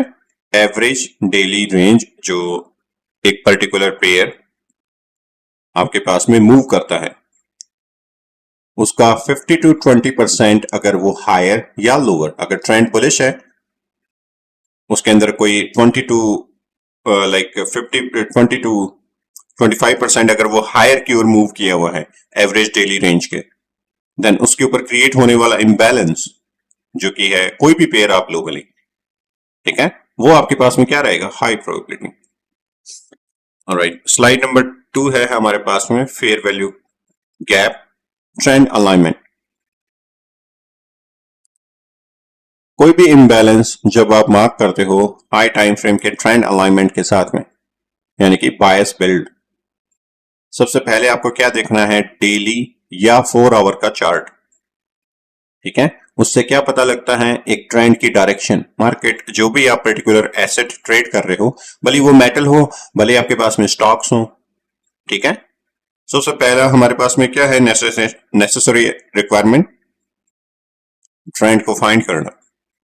तो डेली टाइम फ्रेम या 4 आवर के ऊपर जो भी आप अपनी ट्रेडिंग आइडेंटिटी ट्रेड कर रहे हो, आप स्विंग ट्रेडर हो तो आपको पता है कि कौन सा टाइम फ्रेम चूज करना है, आप डे ट्रेडर हो आपको पता है कौन सा टाइम फ्रेम बेस्ट है उसके लिए। तो डेली या 4 आवर चार्ट के ऊपर हम एक तरीके से पहले ट्रेंड डिफाइन करते हैं शॉर्ट टर्म ट्रेडिंग के लिए। जो आप वीक के अंदर 1 या 2 ट्रेड कर रहे हो उनके लिए मैं एक तरीके से एज एग्जांपल के रूप में बता रहा हूं, अगर फेयर वैल्यू गैप के लिए नैरेटिव बिल्ड करने हो डेली या 4 आवर के बिहाफ पे। सबसे पहले आपको करना है ट्रेंड फाइंड डेली या 4 आवर। अगर ट्रेंड आपके पास में बुलिश है तो प्रेफर करो जो भी इम्बैलेंस बाय साइड के लिए क्रिएट हो रहे हैं वो आपके पास में क्या रहेंगे, हाई प्रोबेबिलिटी, जो ट्रेंड के अकॉर्डिंग बिल्ड हो रहे हैं। और जो ट्रेंड के अगेंस्ट में बिल्ड हो रहे हैं वो क्या रहेंगे, हमेशा लो प्रोबेबिलिटी, ठीक है। तो जो भी सेटअप आप ट्रेंड के कंटिन्यूशन के लिए, कोई भी रेफरेंस पॉइंट या इम्बैलेंस, ये सेम चीज आपके पास में अप्लाई होगी ऑर्डर ब्लॉक के लिए भी, लिक्विडिटी वॉइड के लिए भी, ऑर्डर ब्लॉक इम्बैलेंस के लिए भी। ट्रेंड की डायरेक्शन के अंदर रेफरेंस पॉइंट फाइंड करना, हाई प्रोबेबिलिटी। ट्रेंड के अगेंस्ट में कोई भी रेफरेंस पॉइंट, लो प्रोबेबिलिटी, ठीक है, भले वो फेयर वैल्यू गैप हो या फिर ऑर्डर ब्लॉक हो, कोई भी हो। ट्रेंड की डायरेक्शन के अंदर अगर वो फाइंड हो रहा है जो आपने हाई टाइम फ्रेम डेली या फिर 4 आवर या फिर वीकली टाइम फ्रेम के ऊपर फाइंड किया हुआ है। Expected move, main trend continuation, अगर मान लो कि उसको रीबैलेंस करने आता है प्राइस ऑर्डर ब्लॉक को या फेयर वैल्यू गैप को मिटिगेट करने आता है, तो वापस से ट्रेंड हम क्या देखते हैं कंटिन्यूशन के अंदर, अगर उसके अगेंस्ट में किसी भी टाइप का इम्बैलेंस या रेफरेंस पॉइंट क्रिएट हो रखा है वो हमारे पास में क्या रहेगा, लो प्रोबेबिलिटी। ट्रेंड के अगेंस्ट में, ट्रेंड इज योर फ्रेंड, तो ट्रेंड के साथ में चलना है। ट्रेंड के साथ में अगर कोई इम्बैलेंस फाइंड हो रहा है, ट्रेंड के साथ में अगर कोई रेफरेंस पॉइंट फाइंड हो रहा है, ये एक तरीके से क्या बिल्ड करती है स्टोरी जो उस एसेट को आप ट्रेड कर रहे हो, ठीक है। आपके रूल्स के अंदर डाल सकते हो एक तरीके से कि कौन सा रेफरेंस पॉइंट मैं चूज कर रहा हूं, जैसे कि प्रीमियम और डिस्काउंटेड मैंने मार्क किया और ट्रेंड है बुलिश, और डिस्काउंटेड एरिया के अंदर कोई इम्बैलेंस बना हुआ है जो कि क्या शो करेगा एज ए कंटिन्यूशन के लिए, तो वो हमारे पास में क्या होता है, हाई प्रोबेबिलिटी, राइट। कोई भी रेफरेंस पॉइंट के बिहाफ पे आप पॉइंट ऑफ इंटरेस्ट फाइंड कर रहे हो तो उस इम्बैलेंस के ऊपर ट्रेड करना आपके पास में क्या है, हाई प्रोबेबिलिटी। और जो ट्रेंड के अगेंस्ट में बना हुआ है अगर मान लो कि उसके ऊपर ट्रेड करना चाहो तो वो क्या शो करेगा, एक तरीके से जब प्राइस उसको रीबैलेंस करने आएगा किसी भी फेयर वैल्यू गैप को, एक स्मॉल रिट्रेसमेंट, या फिर आप वहां पे ट्राई कर सकते हो स्कैल्पिंग। मोस्टली आप उसको क्या करो, अवॉइड ही करो, अवॉइड अदरवाइज स्कैल्प। प्रेफरेबल कौन सा होगा, जो ट्रेंड के साथ में कंटिन्यूशन है। अब इसको चार्ट पे देख लेते हैं ताकि हमें कोई भी इम्बैलेंस जो ट्रेंड के साथ में आपके पास में बिल्ड हो रहा हो वो हाई प्रोबेबिलिटी है या ट्रेंड के अगेंस्ट में। ऑलराइट, ये डेफिनेशंस और इसके कैरेक्टरिस्टिक्स समझ में आ गई, तो अपने चार्ट पे देखें। ऑलराइट,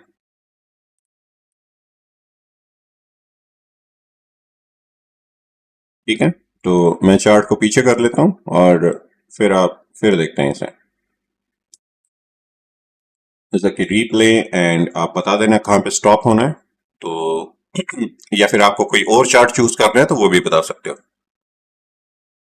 ऑलराइट, कहीं पे भी जहां पे आपको लगे स्टॉप करना है वहीं से अपने इसको डिस्कशन कर लेंगे। ऑलराइट, ठीक है। और प्राइस हमारे पास में ट्रेंड क्या है इधर, एक तरीके से जो डेली टाइम फ्रेम पे और 4 आवर पे ट्रेंड क्या दिख रहा है इधर अभी right now, bullish, bullish, retracement, bullish, retracement. Price कहां पे शिफ्ट हो रहा है, हायर। तो ट्रेंड के कंटिन्यूशन के अंदर हमारे पास में इम्बैलेंस कौन सा क्रिएट हो रखा है, एक तरीके से क्या हम ऐसे मार्क कर सकते हैं इसे,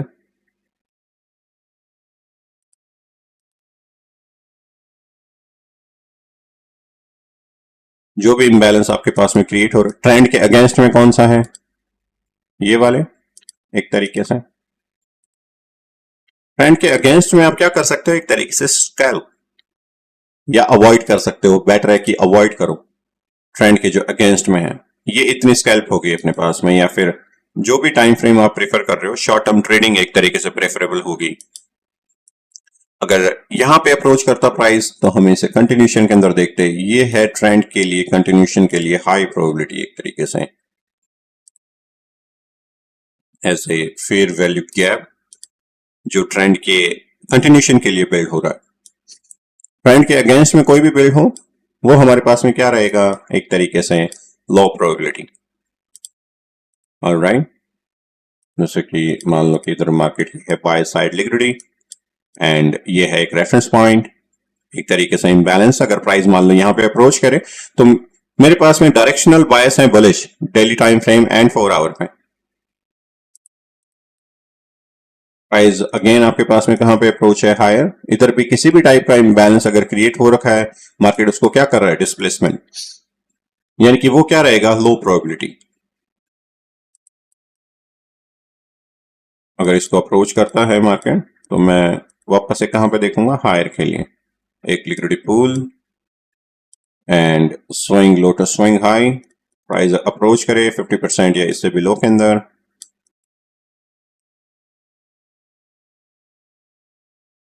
ऑलराइट, अप्रोच किया हुआ। और इसके अगेंस्ट में देखो इम्बैलेंस कौन कौन से क्रिएट हो रखे हैं, ये इसके अगेंस्ट में क्रिएट हो रखा है जो इम्बैलेंस, राइट। इतना मार्केट ने फिल किया लेकिन इतना लेफ्ट है।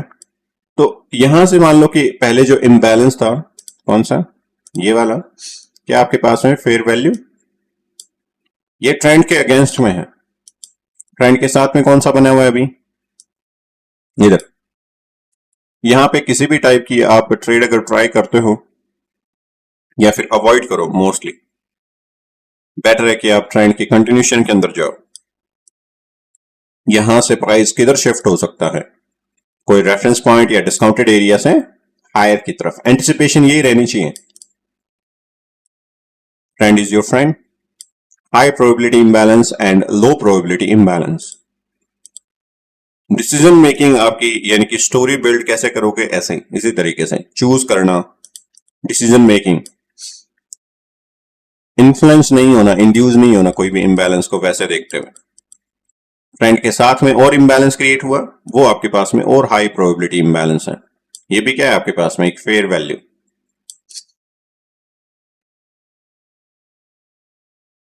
Right, as a imbalance. वापस से प्राइस की एंटिसिपेशन हायर शिफ्ट हो सकता है।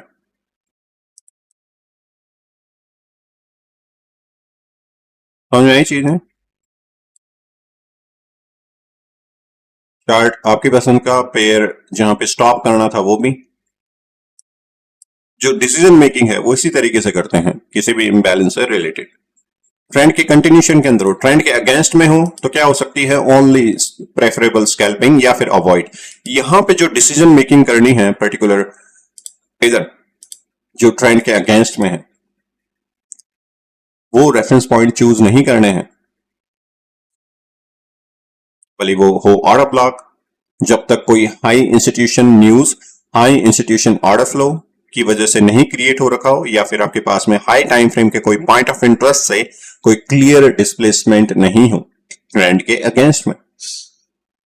कहने का मतलब क्या है कि अगर आपके पास में price continue higher high higher low के फॉर्मेशन पे जा रहा है, अगर किसी news events, macro economy news events या मैक्रो रिजीम की वजह से कोई चेंज ऑफ कैरेक्टर आपके पास में नहीं हो रहा हो हाई टाइम फ्रेम के पॉइंट ऑफ इंटरेस्ट के बिहाफ में, जब तक आपके पास में बिल्ड होने वाले फेयर वैल्यू गैप आप क्या रखोगे, ट्रेंड के जो साथ में क्रिएट हो रहे हैं, ठीक है, ट्रेंड के साथ में किसी भी टाइप का इम्बैलेंस आपके पास में क्रिएट हो रखा हो उसी को प्रेफर करोगे एज ए रेफरेंस पॉइंट।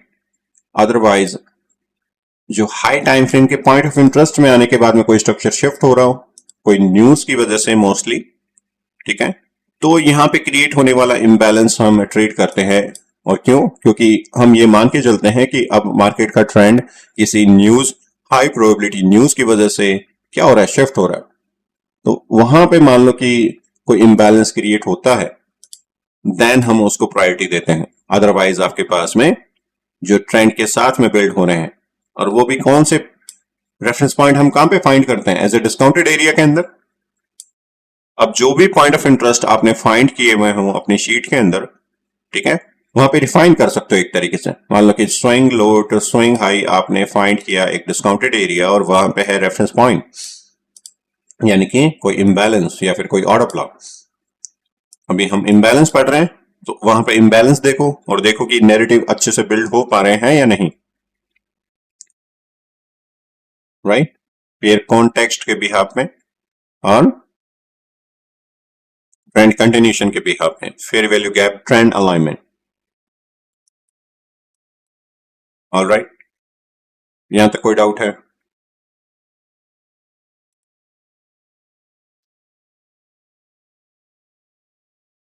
ठीक है, आईसीटी हमेशा ही पहले हाई टाइम फ्रेम के ऊपर बायस बिल्ड करता है, हमेशा डेली या 4 आवर। उसके बाद इंट्राडे के ऊपर पीडीआरएस मार्क करना, जैसे order block, fair value gap, previous day high, previous day लो। अगर बायस अलाइन हो रहा है तो आपके पास में ट्रेड प्रेफर करते हैं, अदरवाइज अवॉइड। इजी रूल अगर हम एज ए डिस्कशन करें तो always check daily time frame या 4 hour first, then find a imbalance और a reference point that align with your trend, जो कि आपके ट्रेंड के साथ में अलाइन हो रहे हो। अगर ट्रेंड बुलिश है तो उसके साथ में फाइंड करो इम्बैलेंस या फिर रेफरेंस पॉइंट किसी भी टाइप का।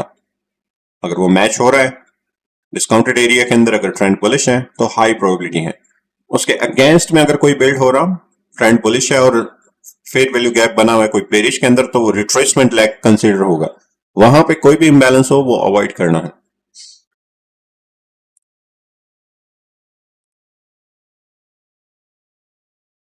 लॉन्ग टर्म सक्सेस या फिर विन रेट या फिर आपको कुछ भी कह लो, लाइक पे आउट्स के लिए ऐसे ही आप टेक्निकल एनालिसिस करोगे। स्लाइड नंबर है 3 हमारे पास में, fair value gap quality comparison, यानी कि डिस्प्लेसमेंट किस टाइप का है उस पर्टिकुलर इम्बैलेंस की वजह से, ब्रेकआउट स्ट्रक्चर जो हो रहा है, ठीक है, उसके बिहाफ पे हम इसके characteristics, good fair value gap and bad fair value gap के बिहाफ में, यानी कि डिसीजन मेकिंग या फिर आप बोल सकते हो नैरेटिव। सबसे पहला कौन सा है? Candle size. जो भी 3 कैंडल फॉर्मेशन के अंदर, ठीक है, जो इम्बैलेंस आप मार्क करते हो, वो पर्टिकुलर कैंडल जहां पे आपने इम्बैलेंस मार्क किया हुआ है उसकी स्प्रेड कितनी है, यानी कि कितनी उसकी बॉडीज हैं। बॉडीज यानी कि कितनी बड़ी कैंडल है वो, एक तरीके से इन फॉर्म ऑफ पिप्स, कितनी पिप्स का फेयर वैल्यू गैप है एक तरीके से। स्ट्रॉन्ग कैंडल है या नहीं, engulfing candle strong. Bad fair value gap, small candle या फिर चौपी कैंडल्स के बिहाफ पे बिल्ड हो रखा हूं, छोटी छोटी कैंडल्स के अंदर फेयर वैल्यू गैप क्रिएट हो रखे हों। वो क्या शो करता है? एक तरीके से बड़ी और लंबी कैंडल या स्ट्रॉन्ग बॉडी वाली जो कैंडल है, मतलब प्राइस एग्रेसिवली पुश हो रखा है, राइट। और छोटी या चौपी कैंडल्स हों तो प्राइस धीरे धीरे क्या किया हुआ है, ग्राइंड किया हुआ है, यानी कि बहुत स्ट्रगल किया हुआ है। यानी कि प्राइस क्या कर रहा है, रीबैलेंस कर रहा है। बायर्स और सेलर्स क्या हो रहे हैं, रीबैलेंस हो रहे हैं अगर चॉपी एंड स्मॉल कैंडल्स हैं तो। दैट मीन जितने बायर्स आ रहे हैं उतने सेलर्स आ रहे हैं, प्राइस रीबैलेंस हो रहा है। तो वहां पे रेफरेंस पॉइंट कोई क्रिएट ही नहीं हो रहा। रेफरेंस पॉइंट क्रिएट कब होगा, इम्बैलेंस की डेफिनेशन क्या थी अपने पास में, जहां पे बायर्स या फिर सेलर्स दोनों के बीच में क्या हो, इम्बैलेंस हो, या तो बायर्स बहुत ज्यादा हो या फिर सेलर्स बहुत ज्यादा हो। तो जो भी आप पर्टिकुलर बड़ी कैंडल्स देखते हो, ठीक है, इसको हम चार्ट के ऊपर भी देखेंगे।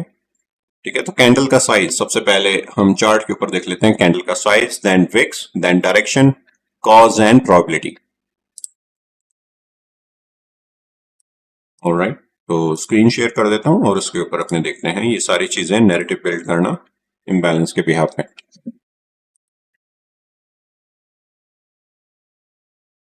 पेयर जो भी आपको सही लगे।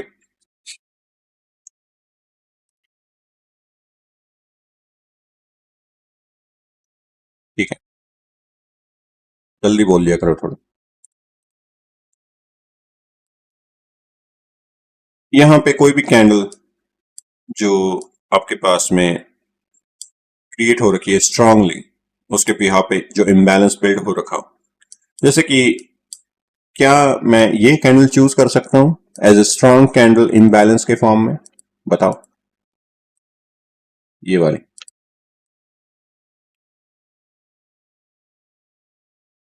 क्या ये इम्बैलेंस मेरे लिए हाई प्रोबेबिलिटी है या नहीं?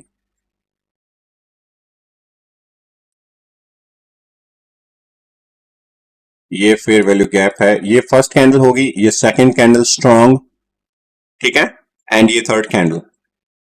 तो क्या मुझे ये रेफरेंस पॉइंट चूज करना चाहिए या नहीं चाहिए फॉर सेलिंग, बताओ। ट्रेंड के अगेंस्ट में है तो ये हम चूज नहीं करेंगे। ट्रेंड के साथ में कौन सी है स्ट्रांग कैंडल जिसने डिस्प्लेसमेंट दे रखा हो, जिसने इम्बैलेंस क्रिएट कर रखा हो, ये वाली कैंडल, राइट। तो ये चूज करेंगे हम as a form of imbalance.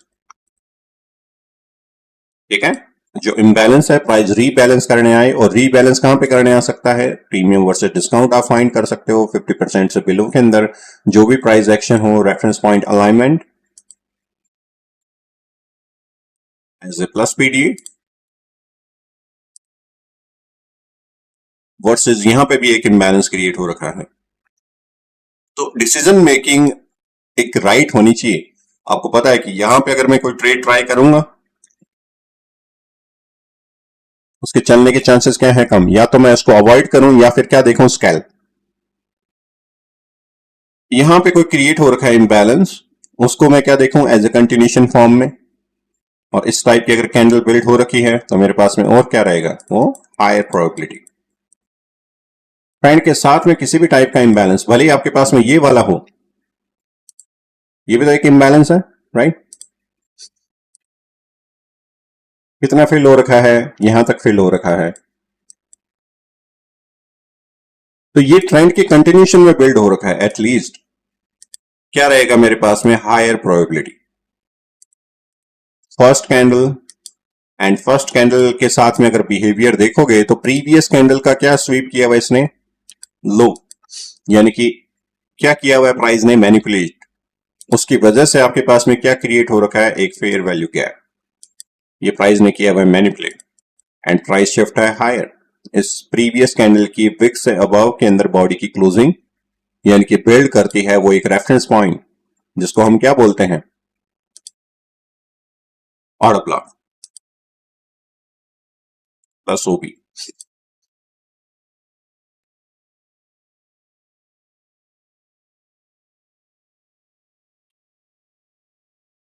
हाँ, ये हमेशा हाई प्रोबेबिलिटी रहता है। प्रीवियस कैंडल का लो स्वीप यानी कि मार्केट ने और लिक्विडिटी पिक करी है इसने, राइट। इसको बाय जाने के लिए मार्केट को ऑर्डर की रिक्वायरमेंट और हायर थी। लोअर टाइम फ्रेम पे अगर देखेंगे तो मार्केट ने क्या प्राइस एक्शन किया होगा, प्रीवियस ऑर्डर ब्लॉक से जो मार्केट बार बार क्या कर रहा है, ऑर्डर क्रिएट, ये देखो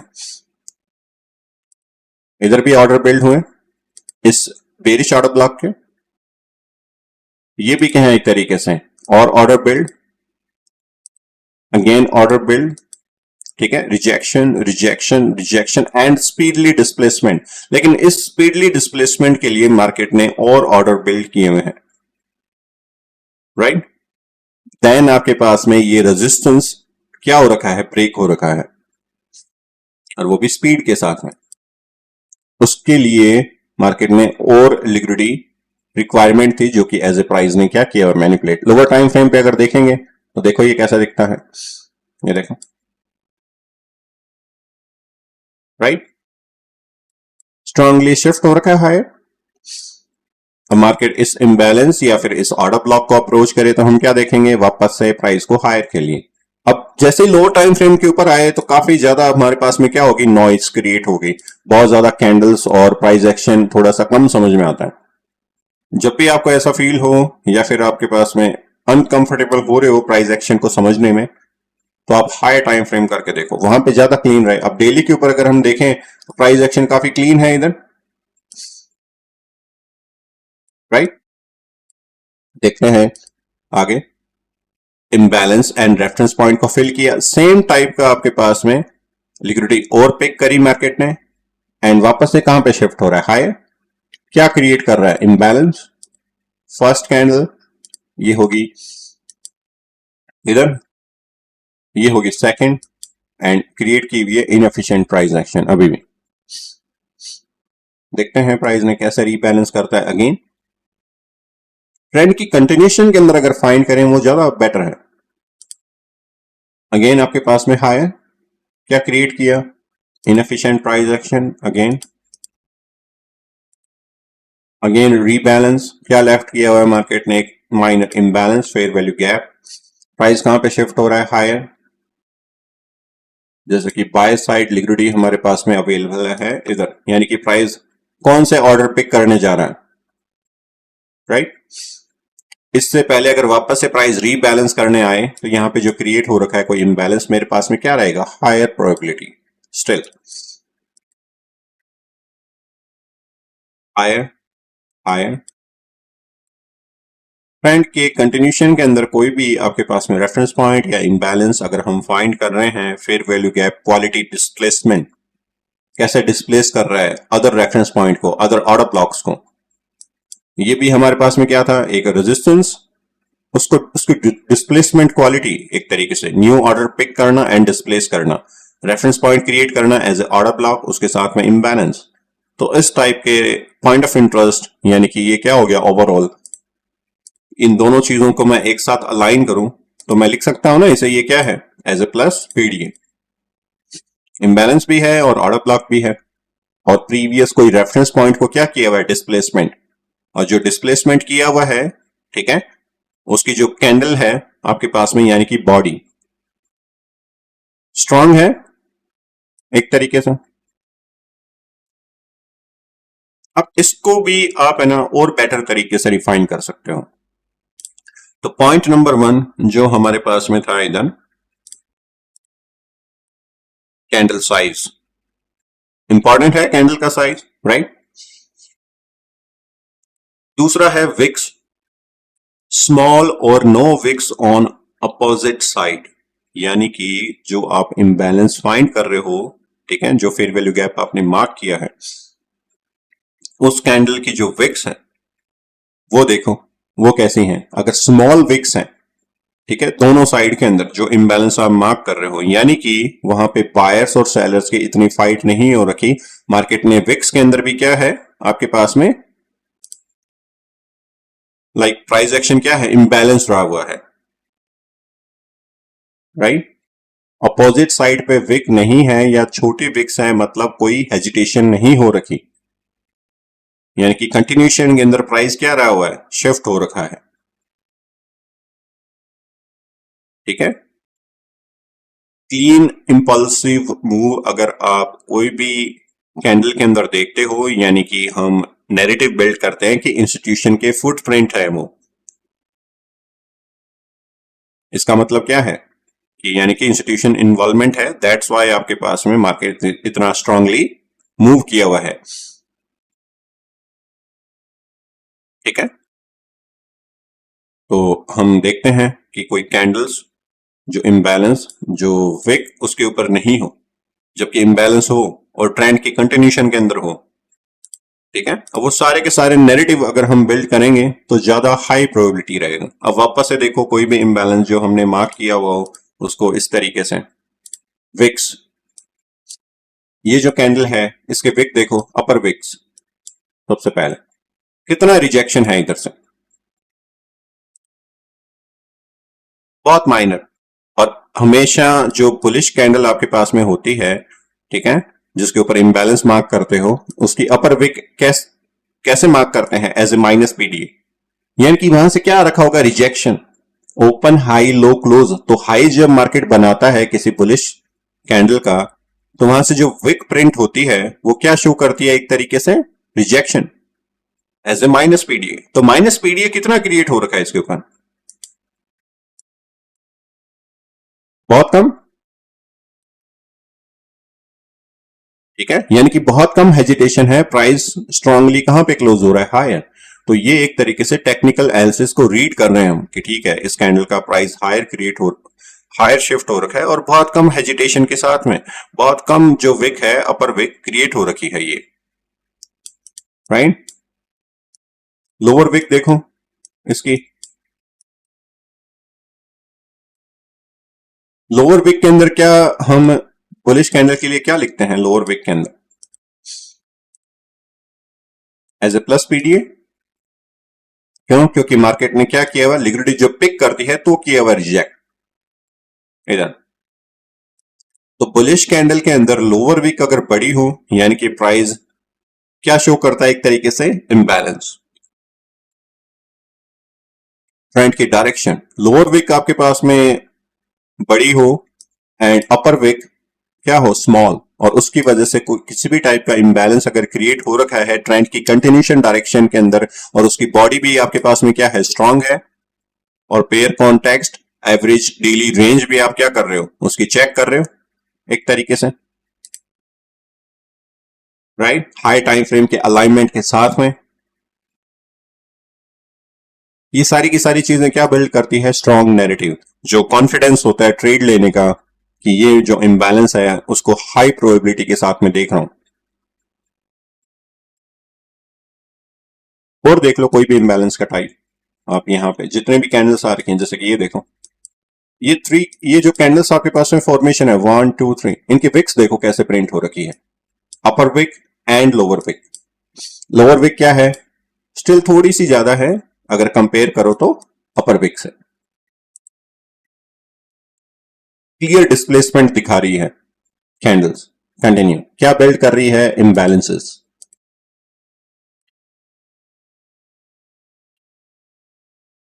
ट्रेंड की कंटिन्यूशन डायरेक्शन भी है, कैंडल का साइज भी बिग है, इसके विक्स भी स्मॉल है। क्या किया आपने, एक तरीके से इन्वेस्टिगेट, ओनली डेफिनेशन यहां पे काम नहीं आएगी ना, ओनली डेफिनेशन के बिहाफ पे मैंने इम्बैलेंस मार्क कर दिया, बेटर है कि मैं इसको देखूं कि कैसा प्राइस एक्शन है इनके ऊपर। मार्केट अगर इसको फ्यूचर के अंदर अप्रोच करता है इम्बैलेंस को रीबैलेंस करने के लिए, तो क्या ये मेरे पास में हाई प्रोबेबिलिटी रहता है या नहीं।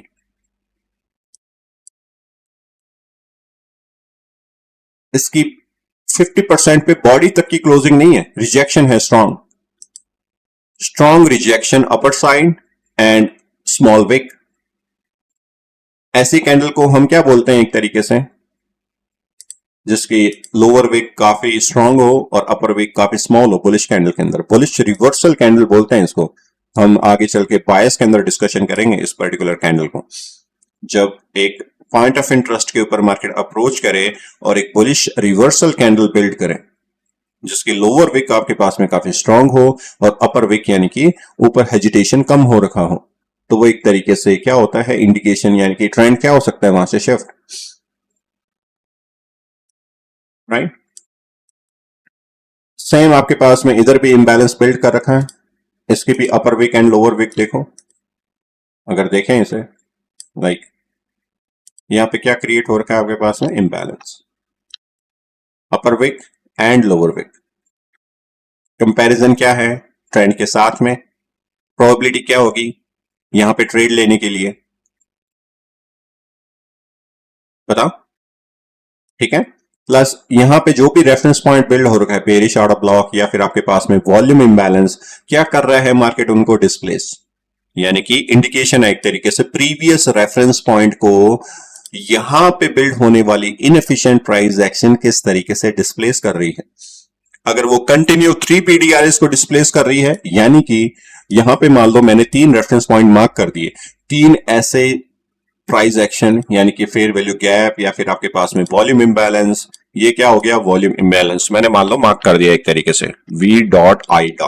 वॉल्यूम इम्बैलेंस, ठीक है, as a perish order block या फिर आपके पास में सपोर्ट एंड रेजिस्टेंस। लेकिन मार्केट क्या कर रहा है, ये पर्टिकुलर जो इम्बैलेंस क्रिएट हो रखा है यहां पे, उन रेफरेंस पॉइंट को क्या कर रहा है, डिस्प्लेसमेंट। मार्केट रीबैलेंस नहीं करने आ रहा है इसको क्विकली, जब उसको मोर लिक्विडिटी की रिक्वायरमेंट होगी तब इसको अप्रोच करेगा इस इम्बैलेंस को, ठीक है। तो वो कैसे ट्रीट होगा, एज ए मैग्नेट की तरह, इधर।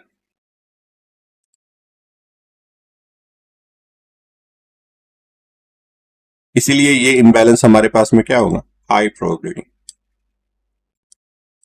अपर विक, जब मार्केट ने इसको अप्रोच किया, अपर विक क्या है, स्मॉल, और लोअर विक आपके पास में क्या है, स्ट्रांग। सेम इसी तरीके का बिहेवियर,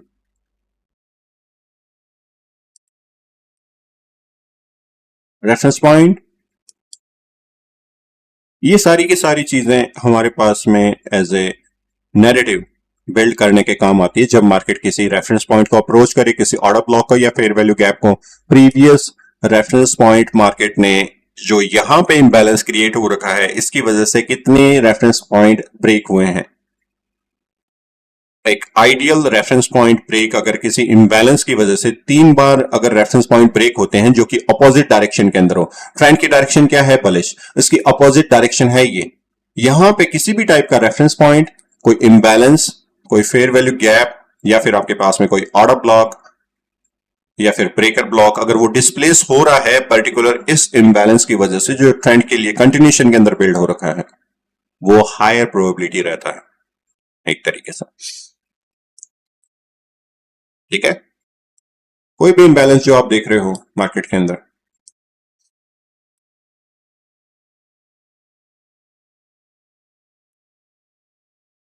राइट, समझ में आई ये चीज, ऑलराइट ना। अब इसको भले लोअर टाइम फ्रेम पे आप ट्रेड करने, जो भी मान लो कि शॉर्ट टर्म ट्रेडर है इस क्लास के अंदर एंड कोई स्विंग ट्रेडर भी है, तो इसको ऐसे ही ट्रीट करेंगे, ऐसे ही आप नैरेटिव बिल्ड करोगे।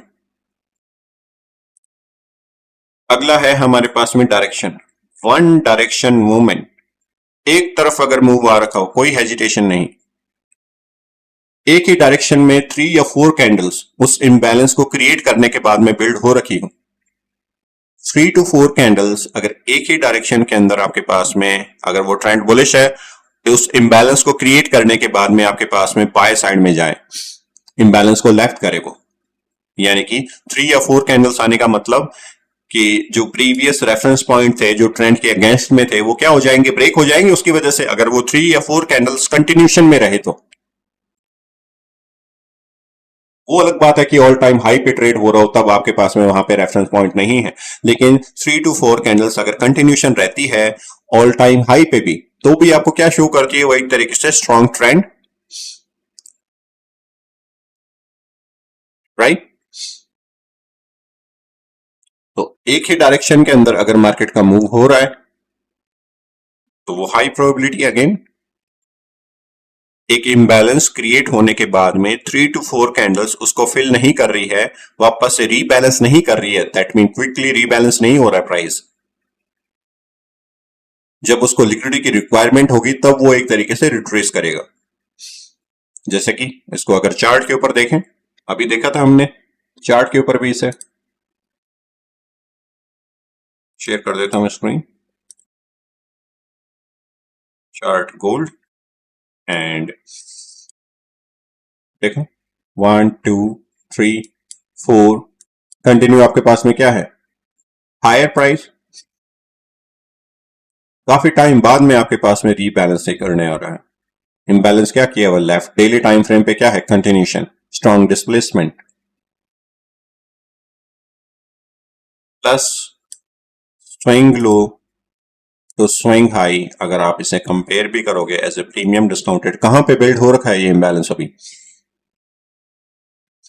एज ए डिस्काउंटेड के अंदर। और क्या रहेगा हमारे पास में, और हाई प्रोबेबिलिटी, क्योंकि पॉइंट ऑफ इंटरेस्ट हमेशा हम अगर कंटिन्यूशन के अंदर देख रहे हैं तो डिस्काउंटेड प्रीफर कर रहे हैं 50% या उससे बिलो के अंदर। तो इस फेयर वैल्यू गैप में काफी क्वालिटी मैच हो रही है। इसके विक्स का साइज, इसके ट्रेंड की डायरेक्शन, इसका डिस्प्लेसमेंट,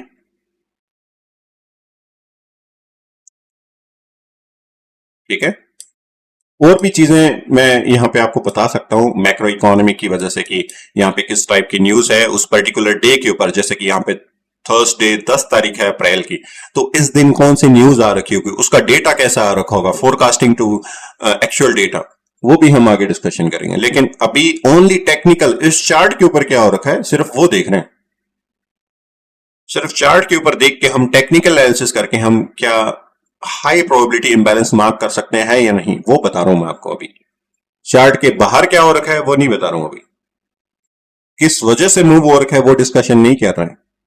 जिस वजह से भी ये मूव हो रखा हो, क्या उसके technical signature in the form of price action के रूप में मिल रहे हैं या नहीं मिल रहे हैं, वो डिस्कशन कर रहे हैं अभी हम।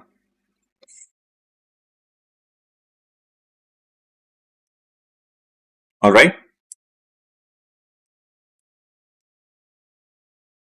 ठीक है। और देखो उसके अंदर कॉजेज, इंस्टीट्यूशनल डिस्प्लेसमेंट। कॉज यानी कि आप इसका रीजन फाइंड कर रहे हो एक तरीके से, क्या कॉज है इसका, कौन से सेशन के अंदर ये डिस्प्लेस हो रखा है, ठीक है। कॉजेज फाइंड करना यानी कि आप चेक कैलेंडर फॉरेक्स फैक्ट्री पे फाइंड करो। लेकिन आगे चल के हम जो इम्बैलेंस ब्रेक अवे गैप वगैरह डिस्कशन करेंगे वहां पे हम रीजन भी फाइंड कर सकते हैं एक तरीके से।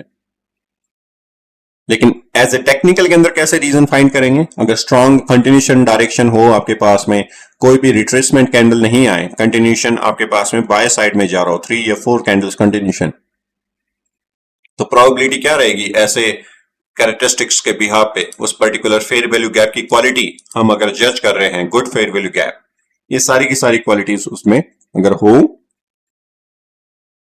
हमारे पास में क्या होएगा, हाई प्रोबेबिलिटी। अब कोई कहे कि अगर मान लो कि इसके अंदर एक क्वालिटी नहीं हो बाकी क्वालिटीज हो, तो जितनी ज्यादा आपके पास में कैरेक्टरिस्टिक्स उस इम्बैलेंस के अंदर रहेंगे, विक्स कम हो, डायरेक्शन आपके पास में स्ट्रांग हो, वन डायरेक्शन हो, 3 to 4 कैंडल्स, उतनी प्रोबेबिलिटी हायर होती जाएंगे। वैसे वैसे आपकी जो डिसीजन मेकिंग है, जितनी ज्यादा क्वालिटीज उसके अंदर बिल्ड हो रही है, वैसे वैसे क्या होंगे, नैरेटिव और स्ट्रांग रहेंगे, ठीक है। अगर ये सारी चीजें मान लो मैच नहीं हो रही हो, जितनी ज्यादा मैच हो रही है उतनी क्या रहेंगी, हाई प्रोबेबिलिटी। और वो सारी चीजें आपको जब एक या दो पेयर ट्रेड करोगे उसका आपको बिहेवियर समझ में आएगा, ठीक है। वो सारा का सारी चीजें क्या है, एक्सपीरियंस है कि कितनी क्वालिटीज आ रही हैं उस इम्बैलेंस के अंदर, वो एक्सपीरियंस के अंदर काउंट होता है। अब मैंने आपको एक पर्टिकुलर कैंडल शो तो कर दी कि ठीक है इसके अंदर ये इम्बैलेंस क्रिएट हो रखा है, हाई प्रोबेबिलिटी आपको दिखा भी दी आपके जो फेवरेट चार्ट है उसी के ऊपर। लेकिन फ्यूचर के अंदर अगर वो इम्बैलेंस आपको वैसा क्रिएट होता हुआ दिखे, जितनी ज्यादा आपके पास में प्रोबेबिलिटी है, fair value gap quality comparison, candle का साइज, विक्स, डायरेक्शन, कॉज, या फिर आपके पास में जो हो सेम डायरेक्शन के अंदर बिल्ड हो रखा हो, या फिर आपके पास में पेयर कॉन्टेक्स्ट भी देख रहे हो, एवरेज डेली रेंज के बिहाफ पे 20 to 25% वो हायर या लोअर आपके पास में इम्बैलेंस क्रिएट कर रहा हो, राइट। ये सारी चीजें क्या बिल्ड करती है, नैरेटिव। और ये सारी चीजें आपको क्या क्या होता है कि रिमाइंड होने लग जाएंगी जब आप उसी टाइप से प्राइस एक्शन उसकी प्रैक्टिस करते हो एक तरीके से बार बार, रेफरेंस पॉइंट मार्क करना फिर इजी रहेगा जब ये सारी चीजें आप मान लो नोट करते हो, ठीक है, और back testing and forward testing पे ध्यान देते हो। जैसे अभी आपने लाइक 50 फॉरवर्ड टेस्टिंग के पॉइंट ऑफ इंटरेस्ट फाइंड किए हुए हैं, राइट।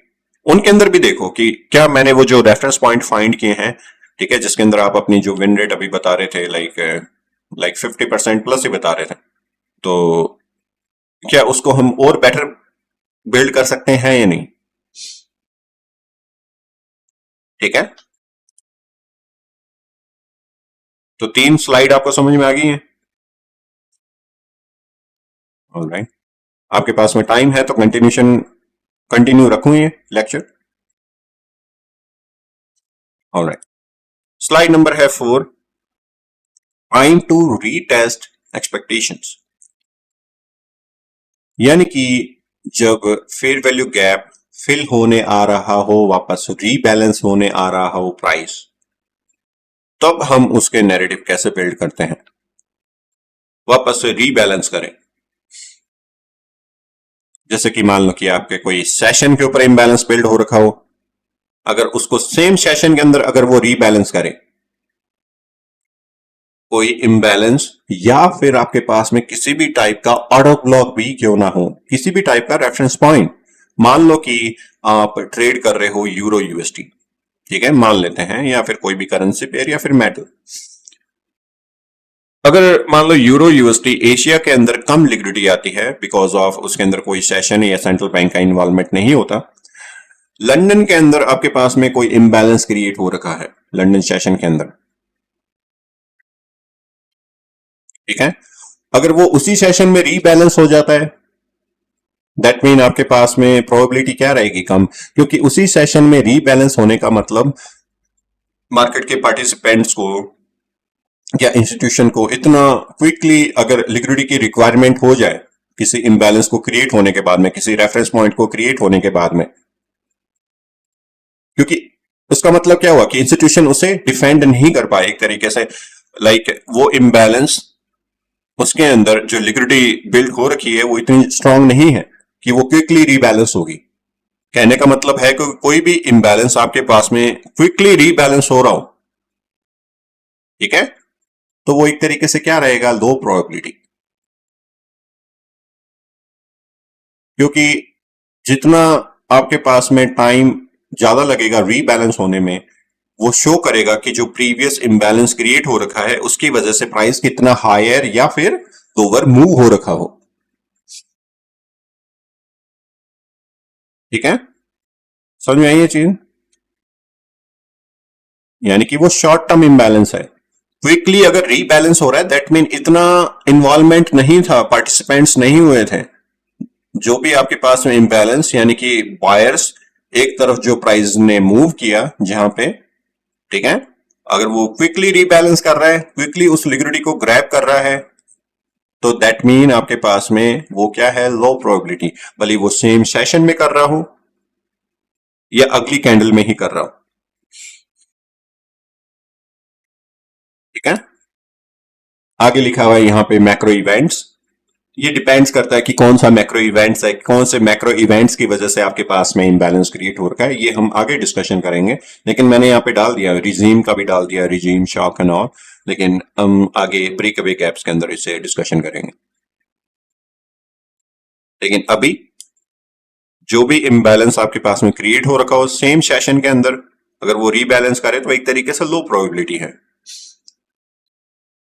नेक्स्ट सेशन के अंदर अगर वो रीबैलेंस करने आ रहा है तो वो हाई प्रोबेबिलिटी कंसीडर होता है एक तरीके से, अगर नेक्स्ट डे करने आ रहा हो तो और ही हाई प्रोबेबिलिटी एक तरीके से, क्या यानी कि प्रीवियस डे इम्बैलेंस लेफ्ट कर चुका है मार्केट एक पर्टिकुलर सेशन के अंदर, एक पर्टिकुलर कैंडल के अंदर, और वो रीबैलेंस उस डे पे नहीं हुआ, यानी कि उस दिन आपके पास में जो इनएफिशिएंट प्राइस एक्शन हुआ वो कंटिन्यूशन में रहा हुआ है, क्विकली रीबैलेंस नहीं हुआ, मार्केट को क्विकली कोई भी लिक्विडिटी की रिक्वायरमेंट नहीं हुई, इतने पार्टिसिपेंट्स का इन्वॉल्वमेंट था कि प्राइस ने कंटिन्यूशन हायर या फिर लोअर की ओर शिफ्ट हो रखा है,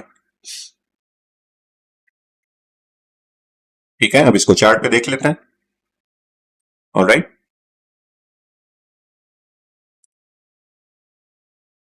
बाय सेशन के बिहाफ पे देख लेते हैं ताकि आपको समझ में आए। तो बताओ कौन सा करेंसी पेयर आप देखना चाहोगे, क्योंकि गोल्ड अगर देखोगे तो ये सारे सेशन के अंदर ट्रेड होता है, एशिया के अंदर भी, लंदन एंड न्यूयॉर्क।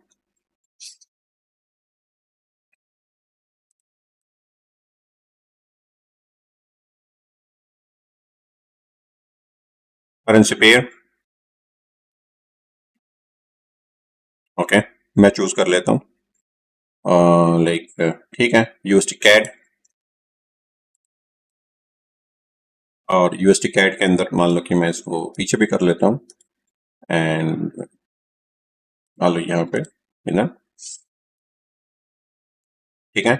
और पर्टिकुलर सेशन और सेशन के ऊपर क्रिएट होने वाला इम्बैलेंस, या फिर मैं इसको कर लेता हूँ लोअर टाइम फ्रेम 15 मिनट, और ये हो गया मेरे पास में सेशन एंड यहाँ पे है एशिया, लंदन एंड न्यूयॉर्क। अब मान लो कि ये इम्बैलेंस मेरे पास में क्रिएट हो रखा है, सेशन कौन सा है, लंदन, एंड मार्केट ने रीबैलेंस नहीं किया। नेक्स्ट डे अगर मार्केट मान लो इसको अप्रोच करे बिना कोई न्यूज के, ठीक है, तो एक तरीके से क्या रहेगा मेरे पास में, हाई प्रोबेबिलिटी यहां पे आके कोई स्ट्रक्चर बिल्ड हो। प्रीवियस डे के बायस क्या है, बुलिश है। लिक्विडिटी आपके पास में बायस स्टॉक कौन सा है, नियर बाय ये। अगर मार्केट यहां से एक्यूमुलेशन करता हुआ लोअर आए, यहां पे मैनिपुलेट करे सेशन के अंदर, अगर प्राइस शिफ्ट हो हायर, जो उस सेशन के अंदर क्या किया मार्केट ने, रीबैलेंस नहीं किया उस इम्बैलेंस को जो क्रिएट हो रखा है कंप्लीटली, राइट। तो अगर यहां पे इस टाइप का इम्बैलेंस आपके पास में क्रिएट होता हुआ दिखे, अब यहां पे बॉडी भी देखो इस कैंडल की और डिस्प्लेसमेंट देखो, वो सारी की सारी चीजें मैच हो रही है एक तरीके से अगर देखें तो,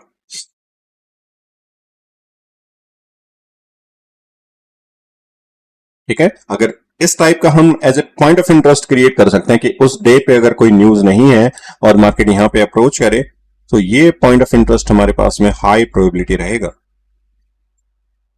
कौन से सेशन की वजह से ये इंबैलेंस क्रिएट हुआ है, लंदन, ना कि एशिया की वजह से। एशिया की वजह से अगर क्रिएट होता तो मेरे पास में क्या रहता, लो प्रोबेबिलिटी, क्योंकि ये पेयर है आपके पास में यूएसडी कैड जो कि ट्रेड होता है लंदन और न्यूयॉर्क सेशन में, ठीक है। तो एशिया हम मान के चलते हैं कि क्या करता है, price accumulate only order build, low liquidity. Asia के अंदर क्रिएट होने वाला इंबैलेंस हमारे पास में क्या रहता है, एक तरीके से लोअर प्रोबेबिलिटी। आप जब प्रीवियस के अंदर भी देखो, इधर भी क्या हो रखे हैं, प्राइस एक्यूमुलेट एशिया के अंदर। मेन आपके पास में मार्केट को मूव होने का रीजन अगर देखोगे तो वो कौन सा रहेगा, लंदन या न्यूयॉर्क, राइट। तो अगर हायर वॉलिटिलिटी ही आपके पास में उन सेशन के ऊपर आ रही है तो ज्यादा बेटर है ना। जैसे कि एक इम्बैलेंस आपके पास में इस सेशन ने यहां पे भी लेफ्ट किया हुआ है, ये वाला दिख रहा है इधर। मान लो एशिया एक्यूमुलेट करे, बाय साइड लिक्विडिटी है हमारे पास में एज ए बाय स्टॉप, जो कि हमने लिक्विडिटी के अंदर डिस्कशन किया था, ऑर्डर्स।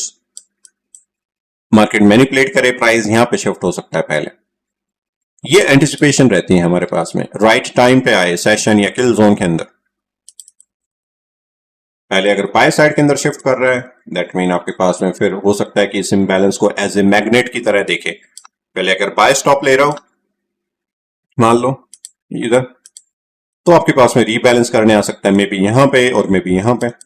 और अगर मान लो पहले इम्बैलेंस को रीबैलेंस करने आ रहा है तो प्राइस शिफ्ट हो सकता है आपके पास में इधर। ये एंटिसिपेशन रहती है, ये नैरेटिव्स हैं, इन्हीं को ही बोलते हैं अपने कि कैसी स्टोरी बिल्ड कर रहे हैं हम मार्केट के अराउंड। एशिया सेशन ओपन हुआ, लंदन आ रहा है तो कहां पे मैनिपुलेट कर सकता है, एशिया का लो लेगा और उसके अराउंड कोई इम्बैलेंस हो तो हमारे पास में हाई प्रोबेबिलिटी रहे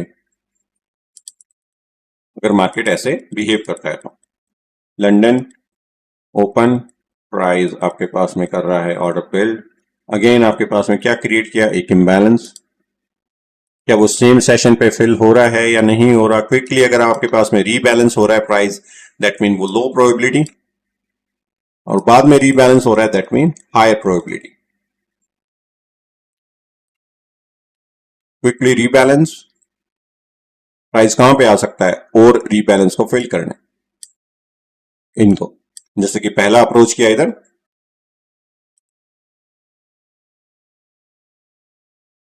और नहीं ये चीज क्यों हाई प्रोबेबिलिटी हम मार्क करते हैं इस टाइप के इम्बैलेंस को।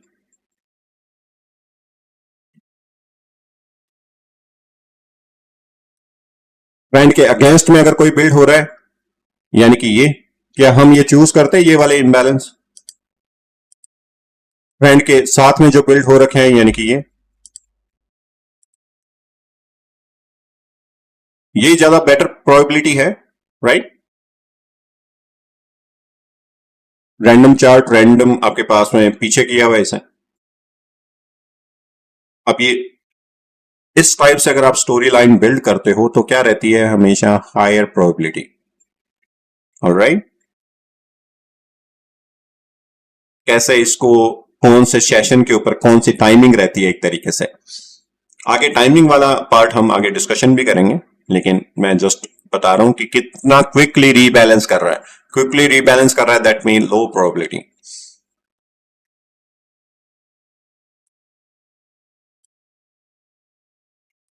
आगे लिक्विडिटी पूल के बिहाफ पे भी डिस्कशन करेंगे। ऑलराइट, ठीक है, तो ये आपको प्रोबेबिलिटी समझ में आई सेशन वाली।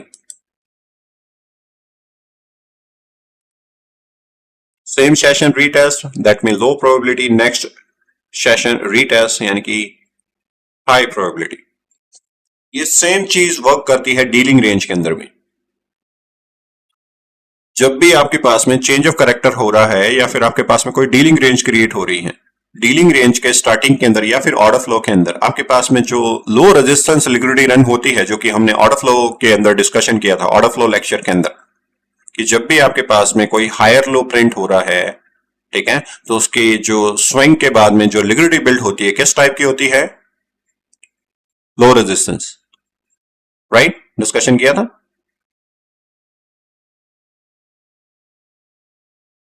राइट? आया ना? ये याद नहीं है आप लोगों को? ठीक है, तो वो जो लिक्विडिटी होती है वो बाद में रीबैलेंस होती है एक तरीके से। कोई भी स्ट्रक्चर ब्रेक होता है, उसका जो डिस्काउंटेड एरिया होता है, यानी कि अगर मैं चार्ट के ऊपर वो मॉडल बताऊं, क्योंकि आपको ऐसे आवाज से तो ये लग रहा है कि आपको पता नहीं है,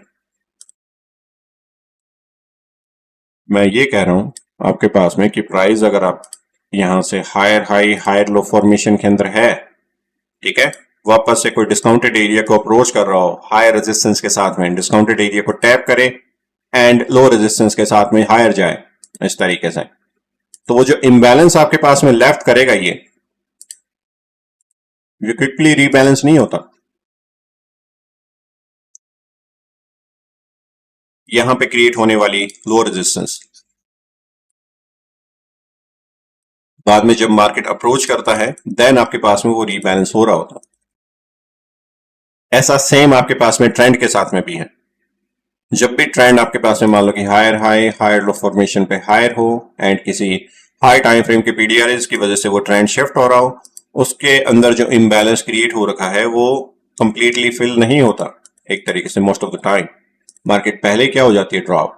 तो जो इम्बैलेंस लेफ्ट होता है, ठीक है, वो मार्केट वापस से अगर रीबैलेंस करने आ रहा हो, वहां से कुछ ना कुछ आपके पास में क्या रहती है, रिट्रेसमेंट या रिवर्सल। जैसा कि अगर आप यहां पे भी देखोगे, ये ट्रेंड है मेरे पास में मान लो कि डेली टाइम फ्रेम, ठीक है, यहां पे किसी भी टाइप का जो ट्रेंड शिफ्ट हो रखा हो, ये देखो ये ट्रेंड क्या है, बुलिश स्ट्रक्चर आपके पास में कहां पे शिफ्ट लिख रहे हो, इससे अबव के अंदर बॉडी की closing, right, break of structure, और जो लो रेजिस्टेंस लिक्विडिटी रन हुई है ये वाली, मार्केट ने रीबैलेंस नहीं किया इसे, वापस से जब इसको रीबैलेंस करने आती है इस टाइप की इनएफिशिएंसी को, तो मार्केट कुछ ना कुछ मूव आपके पास में क्या दे रहा होता है, हायर किया, राइट? भले आप इसको देखो बेरिश ट्रेंड के अंदर भी, कोई भी टाइप का बेरिश ट्रेंड, जैसे कि ये देखो यहां से प्राइस हायर है, ट्रेंड शिफ्ट हो रहा है बेरिश, कोई भी इम्बैलेंस जो लेफ्ट करके आ रखा हो मार्केट, भले ही आपके पास में हो ये वाले, ठीक है, तो मार्केट नेक्स्ट टाइम अगर अप्रोच करेगा ऐसे इम्बैलेंस को रीबैलेंस करने के लिए, तो कुछ ना कुछ पिप का मूवमेंट आपके पास में क्या हो रहा होता है, मार्केट दे रही होती है एक तरीके से। ऑलराइट, समझ में आई ये चीज?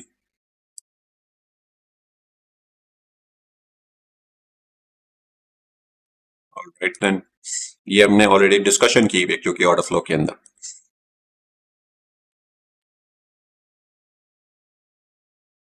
प्रोबेबिलिटी होगी हमारे पास में सेम सेशन के ऊपर, नेक्स्ट सेशन के अंदर।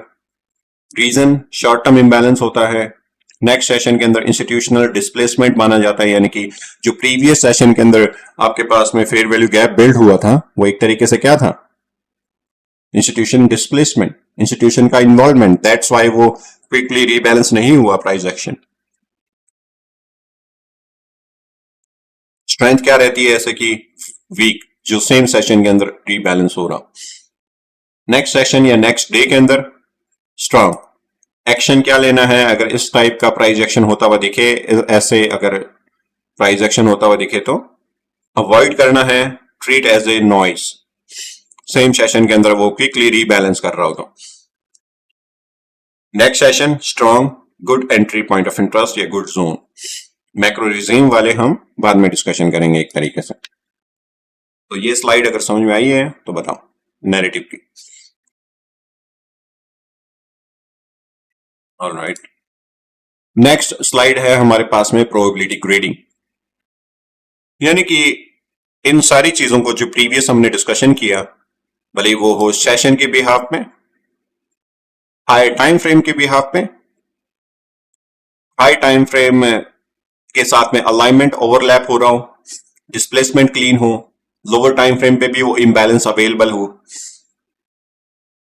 ये सारी चीजें मिलके हमारे पास में क्या बिल्ड करती है, एक तरीके से हायर प्रोबेबिलिटी, यानी कि हम इसको सबसे पहली प्रायोरिटी इस टाइप के इम्बैलेंस को देंगे जो सेशन के अंदर बिल्ड हो रखा हो। सबसे पहले तो मान लो कि आप ट्रेड कर रहे हो यूरो यूएसडी या जीपी यूएसडी, अगर वो इम्बैलेंस लंदन सेशन या न्यूयॉर्क सेशन के किल जोन के अंदर क्रिएट हो रखा है, दैट मीन हम कंसीडर करते हैं एक तरीके से institution involvement.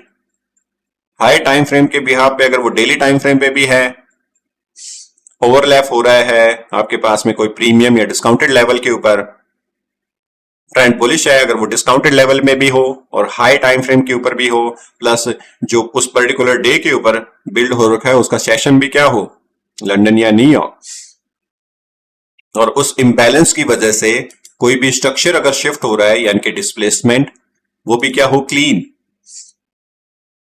Lower time frame पे भी क्या हो, इंबैलेंस अवेलेबल हो।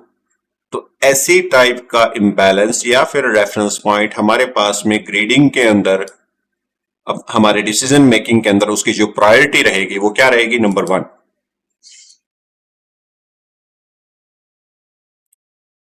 समझ में आ गई ये चीजें?